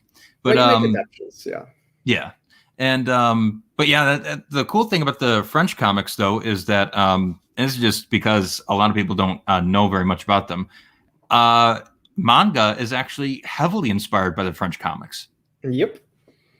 That's actually, if I'm not mistaken, that's actually where a majority of manga artists get the love of that newspaper, black and white kind of style. And the thing is there as well, like, that's why I think the French comic industry and the Japanese, they're a lot closer still, even nowadays in regards to, I guess, subject matter style compared to the American comic market, because they have, in a way, you know, like you were saying, Japanese manga inspired by French comics. So they have shared history together in a way. And what is that shared history? Well, like you were saying, just that a lot of Japanese might have back in the day were inspired by the way French comics were done. Oh, okay. So there's some history there. Though, funnily enough, with manga, I know part of the reason why manga is done in black and white is because it was the cheapest way to make it. You print black and white on the cheapest paper available back in the days, and yeah, it leads to that you can't have that fancy colored printing. And actually, that's the thing with me is I love and prefer the black and white over color. Honestly, it's I don't know. I think that you get certain emotions and impacts on it that you don't get in color. Like probably the most recent example is I'm in the middle of watching Trece. It's the animated show on Netflix. It's based off of a Filipino comic, and the thing is, when you look at the style of the comic, it's like a very like pencil sketchy black and white, and then Trece is bright, vibrant colors and very, very crisp and clean. So of course, it feels very different then, doesn't it? Yeah, it's like the whole overall impact is different. Yes, it's the same. I mean, that's why I refer telling you, like, read JoJo the manga, because it might be the same thing for you because it's black and white. Black and white, like shapes, designs, and stuff matters a lot more because you don't have color. So you have to work with what you have, which is in black and white, you can work a lot more with shapes and of course gradients and such. But essentially, you have to work a lot more into the shapes and details than if you had the color to essentially accentuate things. So there's a difference in how you, I think, approach subject matter when you're working in black and white compared to working in color. Alrighty. Hey, okay, so just another reminder, guys. Go ahead and type any questions that you have for Chronic in the chat below, and we'll get to those soon. But let's see. So we're talking about anime and manga. Is there? Do you like these because of their visual styles, the stories, or is it a merger of the two? Ooh, it's a merger, really. It depends. I can appreciate style, which is why Red Line is one of my top 3 animes, because the style is fantastic.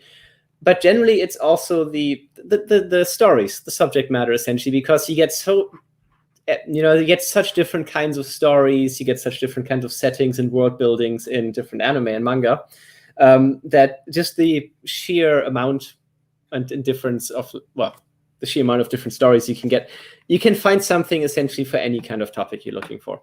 And that's great. So you can have stories set in a normal world, slice of life. You can have highly realistic science fiction settings in anime. You can have animes about unrealistic sci-fi like mecha and whatnot.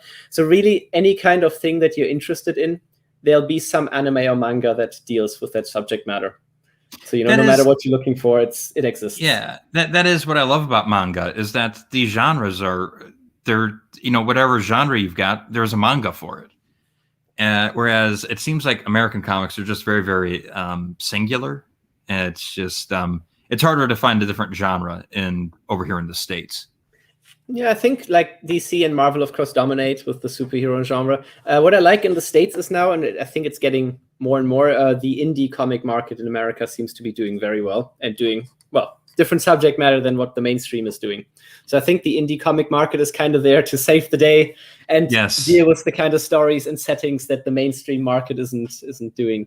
Yeah, I absolutely adore the indie comics. I do keep up with those. However, I do suppose I have a little bit of a preference to check out the indie comic creators that obviously have anime or horror influences. Of course. So I guess I have my biases. Well, I mean, you're working in it yourself, so of course it's natural. Yeah. Yeah. Okay, so are there any other? Let's try something different. Usually we talk about things people like. So actually, we're coming up to an hour and a half now. So I'm gonna go ahead, since we're in the more laid back portion of this. I'm just gonna open up the beer can right now to celebrate 4th of July. Happy 4th of July. I gotta ask about that, because when I was young, the movie Independence Day. I imagine you know that movie. Yeah. Yeah, like it was in cinemas in Germany and then on TV, so I saw it lots of times when I was a small child. And I went to America when I was 11 with my parents on a holiday, and it was around 4th of July. And I learned that Independence Day is actually a real holiday in America after just seeing the movie and thinking, it's a movie thing. No, it's a holiday in America. But I gotta ask, why did you decide to make your national holiday after a Hollywood movie? Well, you see, Jeff Goldblum was threatening to go on with Endless Oz unless we had a holiday dedicated to one of the films he starred in.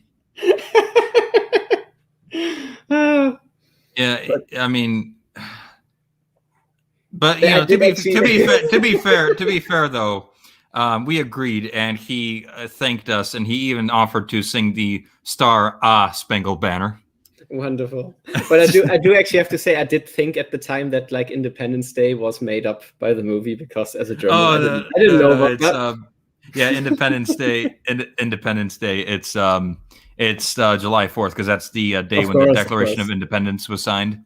Yes. So that was essentially the official birth of America. However, it's interesting, even though that's the Declaration of the Nation of America, a lot of our institutions have existed before that. Like, for example, our Army was founded in 1775.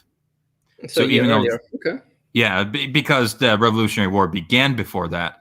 It's just we didn't have like a binding agreement and declaration as to what our goal and ideals were. So it was when the 13 colonies finally came together to sign the Declaration of Independence. That's when we officially became a nation. But of course, it was already in the makes before that, yes. But yeah, no, it's just funny. Like, as a German, you know, I dealt with German history as a small child, but like American history, you kind of see it on TV. You know a bit about it because everything you watch on TV is so many American TV shows and American movies. Yeah. But some of the stuff you imagine it's movie stuff, and then you go to America and you realize like, no, this is actually what it's like. Like, this is actually real. So it's just very curious, just to, when I was small, to have that world-shattering sensation, like, oh no, Independence Day is a real thing. And then, well, you learn the history later in like secondary school, but you know, as a small child, it's very, very curious to discover the world that way. I mean, I'm not going to fault you for like affiliating Independence Day with Jeff Goldblum and Will Smith. I mean, it's pretty badass. I mean, like I said, I was joking about that, but yeah, as a small child, I really thought like, oh, Independence Day, it's because of the movie. Yeah, that's why it's probably to an American who's just, you know, watching this dumb popcorn movie. They're like, yeah, you know, we're all coming together as one. Yeah, Independence Day. But you know, the rest of the world's like, oh yeah, cool. You know, all coming together, Independence Day. Of course. Yeah, but you know, to the American, it's like, but there was probably some really hardcore patriots that were probably pissed, be like, oh no, that's our holiday. No, the other countries, they don't get to take a part of it. But I don't know. Yeah, I mean, but it was the 90s. We could just have fun with our movies, you know. Of course, the 90s was a very carefree time when you watch movies. Like, we've been going through the decades, actually watching 80s movies and 90s and then 2000s, and I went back to some 80s movies.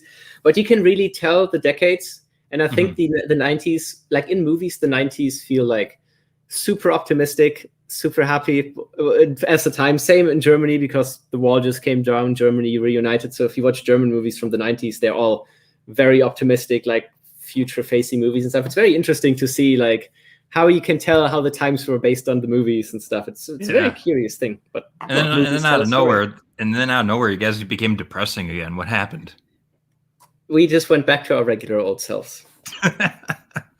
Yeah, I had to watch a lot of German movies in my German classes. So, and a lot of them had to do with the German Wall. Most of the movies actually we watched had to do with that. Like there was one called I forgot what it was called. Somebody's Name and Coca-Cola. That was a big one that we watched. Ooh, I'm trying to think. I'm going through the names of the movies I know about the wall, but and it's a film about this guy's mother. She goes into a coma and she misses the wall getting torn down, but she was on Eastern Germany when it happened. So when she wakes up, she doesn't realize that Germany is all one nation. That's all capitalist now. So she has no clue why, you know, the world is the way it is. So the kids, it sounds messed up, but it's like played comedically. They do whatever they can to like dress it all up, so all the news and the stuff that she sees makes it feel like she's still in Eastern Germany.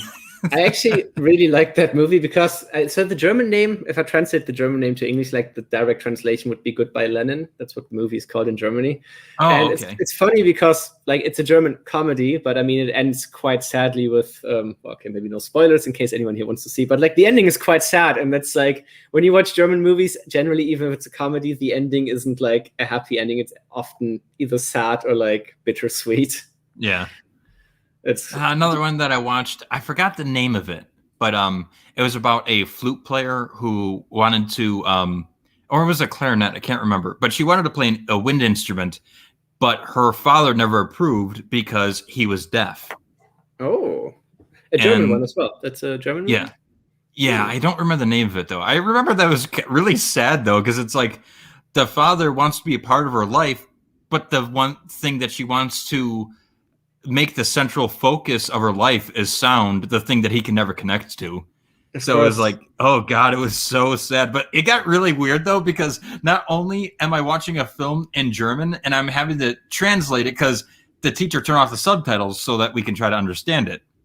And Oh, of course. I could understand it perfectly then. I'm not sure if I could understand it perfectly now, but it was really confusing because when they were doing the sign language, the subtitles are in German. So not only am I having to translate German audibly, I'm having to translate it like visually on screen. So it was just like I felt like my eyes were going crossed. It was just, oh God, it was a headache. I can imagine that's quite difficult. I went to you remind me of a little story there because I went to Spain on a holiday and I went to the cinema in Spain and they had an American movie on at the time. A Most Violent Year was the movie's name. So generally in Spain, the movies have subtitles. So, you can go to the cinema, it's an American movie, so it's in English with Spanish subtitles. So I thought, yeah, I'll be okay. I'll just watch a movie. The problem was half of the movie was people from Mexico speaking Spanish. And of course, because I'm in Spain, they didn't put subtitles on the Spanish bits. So I could understand half the movie when they were talking English and the other half in Spanish just had no subtitles at all. So I had to kind of piece it together by what was happening. Oh gosh, that sounds like hell as well. It was fun. It was entertaining, I must say. But yeah, an interesting experience nonetheless. Oh gosh, and then of course, this one I think even Americans are familiar with. But another film that we watched was Downfall. Oh, of course, that's obligatory, isn't it? I think. Yeah, it's kind of funny. We didn't focus too much on the World War II stuff in my German class, which I kind of appreciated because it's like, yes, it's a big chapter in world history, but here's the thing: how old is Germany? How long was the Third Reich? I'm sorry, but people can't just focus on Nazis for German history. They can't. Yeah, I get that because there's a lot more, of course, going on. I think with Downfall, though, in Germany, it was a big thing when the movie came out in Germany, which I found very interesting. Some people were upset that the movie Downfall portrayed Hitler too sympathetically. And I mean, in the movie, he's a crazed megalomaniac. Like, he is screaming, he is crazy, and people say he's being portrayed too sympathetically. And like, when you watch the movie, he's just a complete lunatic. So I don't know what they were on about. In the movie, it's kind of interesting. In the movie, they kind of portray him as I really think he was in real life, which is just a sad, pathetic old man. Pretty much. Like, I mean, he was nice apparently to some people, like a secretary, but yeah, he was freaking crazy. No, yeah, actually, because in college I took a military history course, and my professor actually, this is the crazy part, his wife's father, he was a German who was alive during World War II. Mm. And he was a post officer before Nazi Germany. And then when the Nazis took over, in Germany, and you can hopefully you can back me up. In Germany, once the Nazis took over, for all your state jobs, you had to be specifically certified by the Nazi Party in order to maintain your job. Yes. And so because that was the cool thing about my professor in this military history course was that he kept bringing in props, but not like, I don't mean like props just made up for like movies and stuff, but like the actual artifacts. Yeah. Yes. Wow. And he brought in the certification that his wife's father had to get when he was a post officer. and it had like the swastika, the Nazi seal on it, and it was just I'm like the only person in there that can translate it and read it for what it says. And it's kind of crazy how it's like, even like, when you're just a post officer, they're like, for the glory of Germany and the Aryan race. It's like, I mean, the ideology was just over the top. It's like, I'm sure that this guy's, because the guy, he told us that the guy was not in favor of the Nazis, but it's like, hey, he had to make a living. So yeah, he just continued to be a mailman. And so, but he said, like, it's like, I can imagine that he's looking at it. He's like, I just wanted to deliver the letters. Oh, of course. You have to go along with the system, of course, as it was. But getting on to what I was saying was that, my initial point with downfall, because you were saying, like, he was nice to his secretary. That was the craziest part was that my professor told me that his wife's father told them that he met Adolf Hitler. Huh. And what the craziest part was, he said that he never approved of Hitler. He said like he said like essentially the feeling that he had when he met him was like he felt like he wanted to tug at his collar. But he said like he was the gentlest and kindest person he'd ever come across, like in terms of just his mannerisms. And it's like you hear that and it sounds weird, but it's like, how else do you think that he was able to persuade and to manipulate so many people? Sadly true, yeah. Yeah, and so it's like it's very strange when it's like you hear it from somebody who had a firsthand account, because it's like it kind of just reminds you that it's like, holy crap, World War II in respect of like world history wasn't that long ago. 80? Yeah, no, actually, I'm thinking 80 years. No, less than 80 even, Jesus, yeah. Yeah, I mean, because it's like, I'm talking to somebody, my professor, who's his wife and her parent had bumped into the real Adolf Hitler. And it's like, wow. Yeah, guys, we're not that separated from, this, some of these events. Just quick shout out to Koji for joining. Welcome. Hey, Shido, how you doing? Actually, also, I never know, is it Shido or Koji? What do you prefer? But yeah, I've always said Shido just because it's first. I always think Koji, but who knows? Well, yeah. Koji knows. Oh, Shido. Yeah, Koji knows. The other way around. But yeah, it was it's just that class was really cool because it's like, we got this to see and interact with some of these items from some of these conflicts firsthand. It's like I got to hold a Revolutionary War sword, and I'm a huge Revolutionary War nerd. So that was like, a dream come true for me. We do that a lot as well in Germany because it's really nice. For the area I'm from is okay, I was correct with Koji. The area where I'm from was a Roman colony in Germany. Okay. So it's interesting. I'm not from the city of Cologne, but the surrounding of Cologne. And the name Cologne comes from colony because it was a Roman colony. So we have in Cologne, if you visit it, there are still 2,000-year-old like cobbled streets. We have streets that are cobbled during Roman times, and the cobbled street is still there. And you have like so Roman bath and stuff. So you can we went on class trips around Cologne. We went on class trips to that. Like, so you can see the old thermae where they had the bathhouse and stuff. And it's all still there, so the history feels so alive because you can look at a street that you're walking on now that the Romans built 2,000 years ago. And it's just so impressive to see. Yeah, when I went to Europe, I was in awe because here in America, our history isn't that large. I mean, Columbus came here in 1492, and so the European influence was only growing since the late 1400s.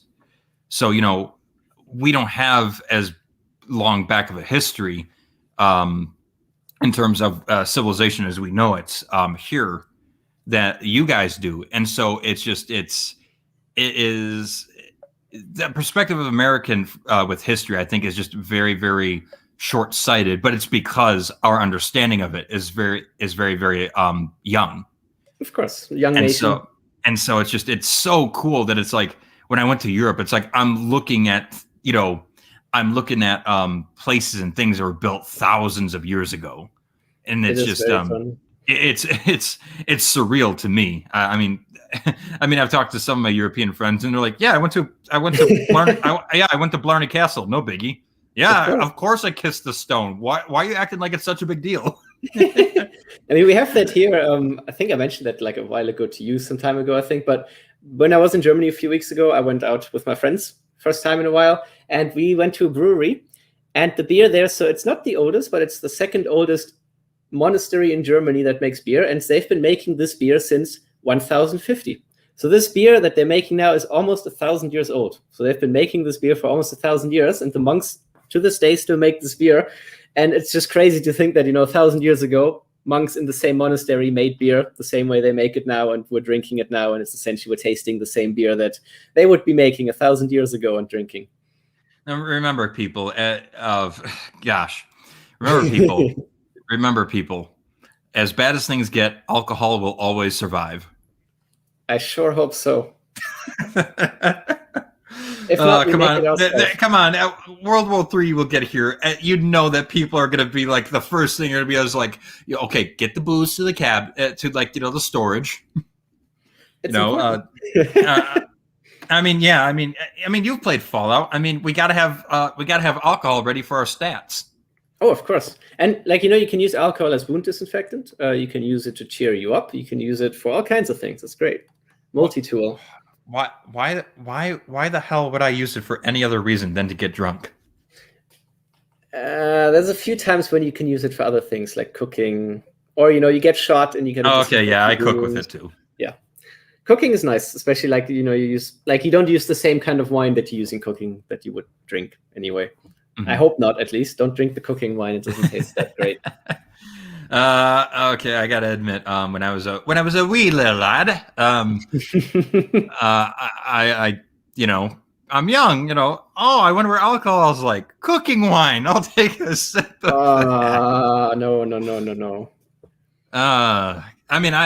But I love whiskey. I absolutely adore whiskey. But first whiskey I had, I wasn't a fan.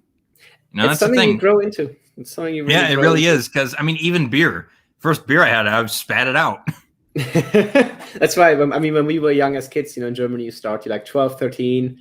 You mix beer with Coke, and you drink that, and it still tastes kind of horrendous, but. Over time you get used to it, and then at 14 you're just drinking beer like everyone else's.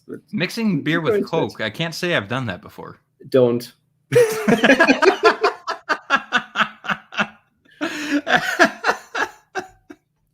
Now beer and you can mix beer with Sprite. That's okay, but don't mix it with Coke. It doesn't taste that good. All right. Oh my gosh, oh my gosh. This is the greatest thing I've ever heard. Oh my god! It's just something as a kid, you don't know what you're doing. I remember we had a party at a friend's place, and we were playing. And it was we were 16 at the time, and we were playing a pen and paper role playing game essentially. Mm-hmm. And we were drinking, and we ran out of what we had, so we raided his parents' liquor cabinet. And he had some stuff in there that looking back now, must have been quite expensive. And we took it and tasted it, and it tasted terrible, so we ruined it by putting Coke and Sprite and Fanta and whatnot in it to make it bearable for us. But looking back at it, that bottle was older than all of us there. And I think we wasted some very expensive alcohol. But hey, we did know better. We were 16. Yeah. Okay, and hey guys, we'll be coming up to the 2-hour mark in about 15 minutes, so I think we'll start to wrap it up then. But last chance to type in a question for Chronic to ask him about 3D art or his interests and such. Or we've been talking about Germany. Ask him a question about Germany for all I care. I am an open book. Yeah, to some degree. So Chronic, tell me your dirtiest, darkest secrets. Oh, now see, if I tell it, it's not a secret anymore, so I can't do that. You're a liar. You just said you were an open book. I think it was a secret, kind of, that we ruined my friend's dad's alcohol, but, it's still a secret, I guess, to this day. I don't think he ever told his dad about it. I'm sure his dad must have figured out when he came home the next day and the liquor cabinet was, less full than before, and the good stuff was gone, but who knows? Oh, by the way, I'm pulling up my favorite meme. Yes. I remember you showing that to me.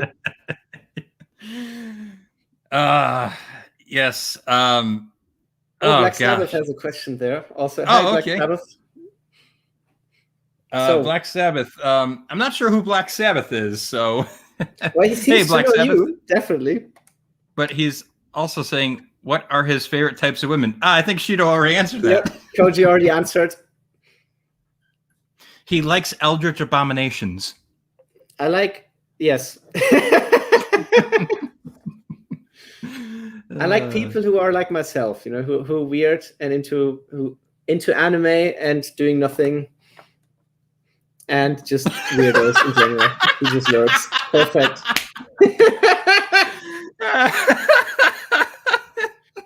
So here's the thing, right? Since Omen is in the chat, I can't actually talk about what kind of women I really like. I sense a slap coming on later after the stream. Crystal Diamond. Sorry, he had to change it. Okay. Hey man, how have you been doing? Hope you've been doing well. Now I recognize that, and I recognize Grim as well. Hello there. Oh, Grimbo says was nice knowing you, champ. Yeah.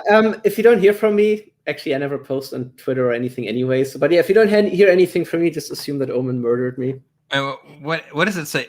Omen in quotes into doing nothing. ... Question mark. I'm not sure what she's referring to. I wonder if all three are related. Because I said I'm into girls who don't like me into doing nothing. Because really, it's quite fun. I like having quiet time and not having to deal with other people that much. I'm quite antisocial, actually, in that regard. Yeah, just recently I've kind of come to the realization that it's like I used to think that I was a lot more. I thought that it was actually an extrovert who thought that I was making myself an introvert. But now I'm kind of realizing, no, I'm just really introverted. So it's like when I like to hang out with friends in like small groups, and I like to hang out with people one-on-one.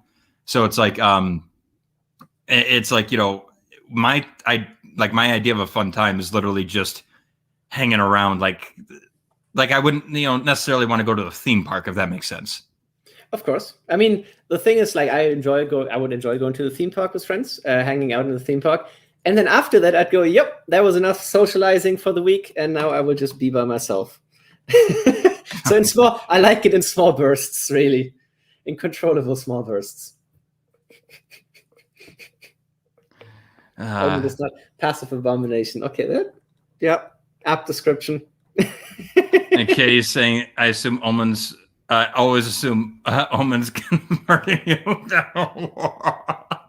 I'm okay with that. You know, she can murder me at the ripe old age of like 80. She can pull the tubes. That's fine. I will accept that kind of murder. Joke's on her then. Especially if she is an eldritch abomination, then she's going to be immortal. Oh, but, yeah, that is quite sad then.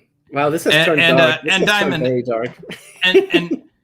And Diamond, I've just I've been busy, and I thought that you've been busy. It just, you know, the communication just started to lack out. That's all. Let's see, Ishida. I'm also introverted. Makes it harder to make. Yeah, dude.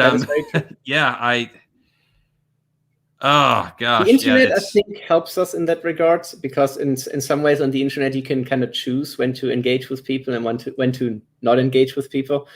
Because I think in real life it can be hard if you're introverted, especially in real life, it can be hard to meet people and to make friends.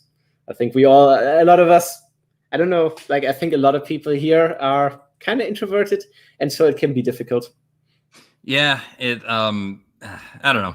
It's just it's a strange feeling though, because it's like you want to connect with people at times, but since you're not really, you know, accustomed to it, it makes it difficult, and then it can create a lot of stress and like panic and stuff.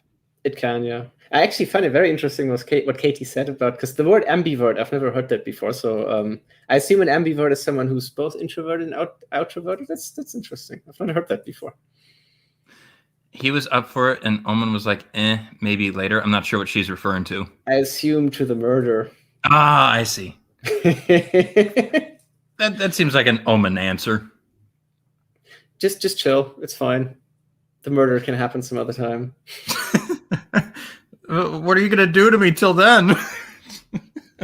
Just we'll just live normally, and then if it happens one day, it happens. I mean, at the very least, it'll be with someone you know. I mean, because it would. I don't know. To me, it would suck if I got killed by someone I didn't know, because then I'm gonna, then I'm gonna be dying, like wondering what did I do to deserve this. You will never know, potentially. Yeah. And actually, that is actually quite interesting. Like the way Katie describes it there. Like you have a big social battery, and then when it goes out, you want to be away from people. Right. I can relate to that. That's actually a very interesting way to describe it. Like, because I feel the same generally. You have a social battery, and once that's depleted, you just need time for yourself. And I think it's good. I think it's fun. I think most of us, I certainly know how to entertain myself when it comes down to it. I don't need people around me. So it's good to be able to draw back, have my own time, do whatever I want, work on 3D or just watch anime or play games. And it's just good to be able to take, that's why we have hobbies, right? We can withdraw and we can just do what we want. Yeah. And no one will judge me.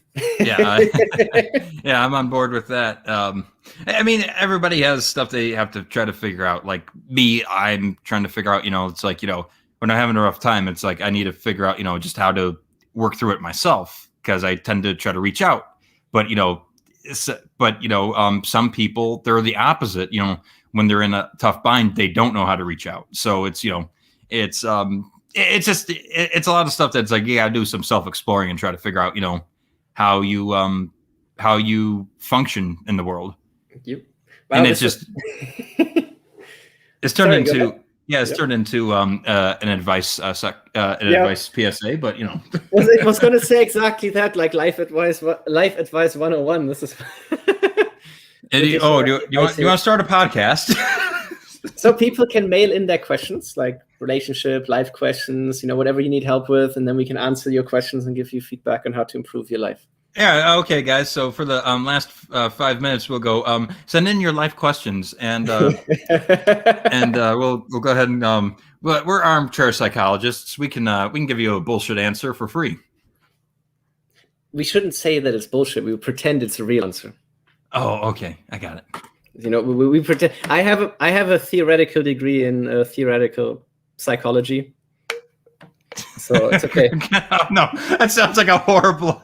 Oh gosh, it sounds like a tragedy. Grimbo says Chronic Salem podcast. I'd listen. I don't know. Grim, if you need advice on your life, we're always here. Yeah. Just send us messages.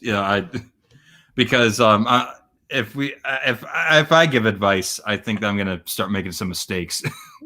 So we got a letter here from Katie Cool 70 asking, how does one find cute anime waifu? How does I find cute anime waifu? Salem, I imagine that is quite difficult, isn't it? Because we live in real life, and unfortunately, anime waifus are 2D and they cannot cross over into our world, as far as I know. What? But she's real to me, damn it. As long as she's real in your heart, I guess that's okay. Yeah, well, you know what? No. We do need to get our heads back in reality, because when you look over to Japan, you start seeing people marrying waifu pillows and holograms. We've hit a bit of a roadblock as a society. You say that, but these people are happy, and that is all that matters. And that is exactly how we've gotten to 90% of our problems. That's okay. Like, if you want to marry your body pillow, I ain't judging. You do you. I mean, yeah. I mean, I'm a very, very free flowing guy. I just I don't know. I prefer real women personally. See, Katie has the right idea here by saying, "I will become the anime waifu." That is exactly what you should do. There you go. Then you can love yourself. Exactly, and it doesn't matter who you are in real life. And Katie, the 2D anime waifu. Yeah, and Katie, you've already got the blue hair. You've already got step 1 done. Now you just need to find a bulldozer and flatten yourself out. Oh, Jesus. Actually, that is a fun point that Omen raises there. What are the legal ramifications of marrying your body pillow? Now, here's the thing. Depending on the law, if you get the body pillow as your spouse legally, accepted, when you divorce, does it mean the body pillow gets half of your stuff? The best part is you can just stuff it in the sack. No, because the court says, well, the body pillow owns half the house now, so you better move out. Oh my God. Can you imagine some of the anime characters in a divorce? Like, oh my gosh, let's imagine. Let's pick an anime character. Oh Jesus! Now my brain is just blank. Wow. Yeah, my brain went blank because I was like, oh, I can just pick a character. No, I can't. Pick it. Also, Grim, I like that joke. That is good. An anime character. Okay. Jesus, why can't I think? Okay, here's an anime character for you, Reinhardt. We'll go with Reinhardt. That's an anime character. Oh my gosh, I would not want to be in that divorce. Hell no. But yeah, okay. Here's your anime. So, what do you want to do with the anime character, Salem? I don't know. Honestly, if that happened, I would just run away, just leave all my possessions behind. Is it murder if you then like take the pillow and burn it? Oh, that's a good question. Do you get your stuff back? Oh! I'm sorry. My body pillow waifu, ex-waifu, committed suicide and burned herself, so I should inherit the house now. I mean, the waifu, she was shit. But it was your waifu, and at least until a certain point. Oh, Katie asks, can you legally marry yourself? That actually, I mean, people do it nowadays. I don't know if that's a legal thing, but like I've seen people do it. I don't know if it's just like pretending. I don't think, at least in Germany, legally you couldn't, but who knows, depending on the country. Yeah, I just, if you married yourself, it's like, I would just, like, if I literally married myself, the night of the honeymoon, I'm just going to look in the mirror. I'm going to be like, I am a sad, pathetic little man. But you married that sad, pathetic little man. Oh, God, no, I think it would just dawn on me really quick that it's like, I must have gotten drunk last night or something. People do it as a joke, I imagine. Like you do. Yeah, I can imagine that as a joke, but I just like, oh God. No, I'm thinking of the people. I'm thinking of the people who would like to do it legitimately. Let them live and let live. Yeah. Whatever choices you make are yours. That's fine. Yeah. I mean, live and let live, but sometimes some judgment is necessary. You have to love yourself. That is important. Yes.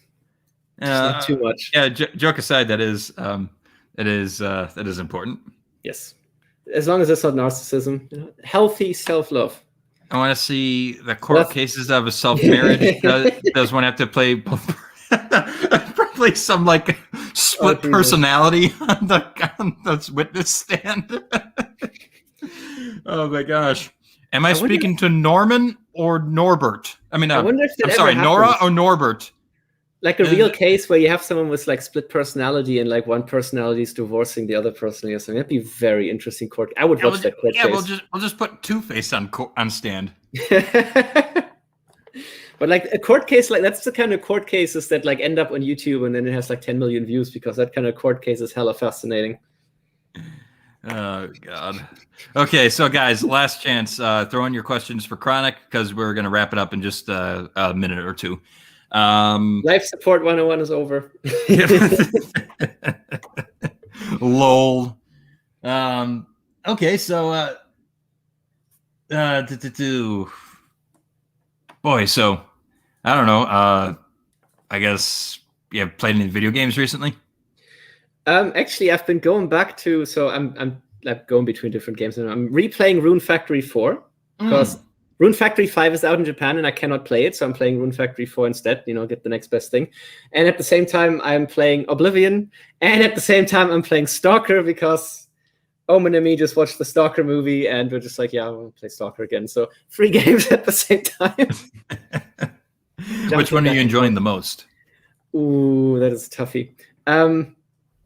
Okay, I can turn my brain off with Oblivion. I'm literally just punching my way through Oblivion right now, and I can just switch my brain off, so it's nice. But for the sheer atmosphere, I enjoy being back in Stalker because I don't know how much you know about Stalker as the games or the movie, but it's Russian, well, Ukrainian, actually. So it has the typical kind of atmosphere you get in Ukrainian games. The game is bleak and kind of depressing, and the atmosphere just pushes you down, and it's great. I love that kind of atmosphere in a game. Okay. Oh, and Grimbo apparently is your new wife because he's going to take Grimbo's going to take Omen away. He's gonna have a fist fight. Okay. Yeah, my money is on Grim. I'm sorry, Oh Omen. no. Well, Chronica, I hope you're ready to bring him into your life. Yeah, no problem. I'll get over it. It'll be fine. So I assume though that then from Grim's message there, Oblivion and Stalker, what the fuck? That I imagine Grim, you enjoy both games as well, and that is good taste. That is very good taste. When is Life Support 102? I'm not sure what that is. Well, our life support session of helping people with their problems. Oh, okay. Oh gosh. Oh yeah. Do we need to schedule one? I don't know. I hope people don't have that many problems that they really need our help. Especially if you're coming to me for help, then I already know it's like, oh god, this guy's really fucked up then. Yeah. There's better people to ask for help than us. Yeah. I'm just like that creepy ghost girl from horror films that's actually harmless and just chilling. No, I've always Omen, she hasn't done the joke in a while, but she used to make this joke all the time. She was making grudge noises. So it's like I'm pretty sure there's some kind of spell or incantation that's keeping her on a leash. No, it's like the Grudge, except there's no there's no violence. It's just okay. She's there just making the scary noises and stares. Exactly. It's like nothing bad is happening. It's fine. We're all chill. We're having a good time. It's effort to actually do revenge haunting. Yeah, it's true. That means that you can't just sit there. You have to actually do the processes to actually manifest yourself in the real world. So that would be being a poltergeist would be really fun, I think. Like just messing with people. Yeah. Just during the day, you pull a book out of the shelf. You do just little things like that. I think that would be really entertaining. Oh God, yeah. Chronic, make sure she has good Japanese food. That's how she stays calm. Yep, we've talked about it before. We enjoy our cooking, and we actually cook Japanese stuff now and again. We cook Korean food. We do a lot of Asian dishes because we're filthy weeaboos. That's pretty much all. That's pretty much all that I cook too. Yeah. But I had back in college, my roommates were from Korea, so I learned how to cook it right from the source. Firsthand. That is very good. Yeah. A lot more seaweed than you would think. Korea. I'm just thinking, Korea is like they're not an island, but they're a peninsula, aren't they? So a lot of seasides, oceans. Oh, it's really good though. I'm not complaining. I love seaweed. Oh, I don't eat it often enough. We have a lot of salmon, but we don't eat seaweed often enough. But we really you can't play video when you're doing a revenge hunting. That is true. You can play video if you're a poltergeist, though, and then the video is playing itself.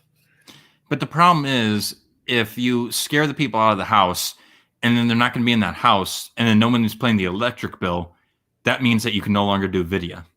So you play the video when they're not watching? Oh, okay. Yeah. Okay, so this is kind of being nice now, but as a poltergeist, you could show them, they fail fighting the same boss over and over in Dark Souls. So you just take over the controller and you beat the boss for them.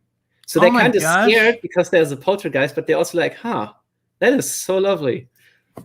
That's such a sweet thing to do. Well, okay, man. Hey, I really appreciate you coming on. I had fun. I hope you had fun. I've had a lot of fun. Thank you very much for having me on the show. Don't forget to buy Raid Shadow Legends and get NordVPN. And I really hope that everyone else was having fun. Yes, I hope everyone enjoyed it. Yeah, and so before we sign off, so where can everybody find you? Where can people, follow you on social media, and where can they check out your work? So I'm on Twitter. I post like once a month on Twitter, but I am on it, so people can find me there. And otherwise, I have on my Twitter, I've linked my ArtStation and my Sketchfab account and all that. I'm also on Minds, but again, also on Minds, I only post once a month. So yeah, really the best place to find me is through Twitter. Okay, and what is the handle on that? Should be ChronicGerman as well. So at ChronicGerman, same as my name here, will be my handle. All right, that sounds great. And so yeah, I hope everybody goes and checks out Chronic and his work. And once again, I hope that everyone has had fun. And I will try to do something sooner than later, but it's just been crazy. Moved, about half a year ago, and just building up a new life. So can't be as active as I once was. Yeah, you take the time you need, dude. Yeah. Well, hey, thanks again, and I hope to see. I hope that everyone has a good 4th of July and a good week and a good rest of your weekend. So take care, guys. Enjoy your day, and thank you all for being on. And thank you, Salem, for hosting. Oh yeah, sure thing.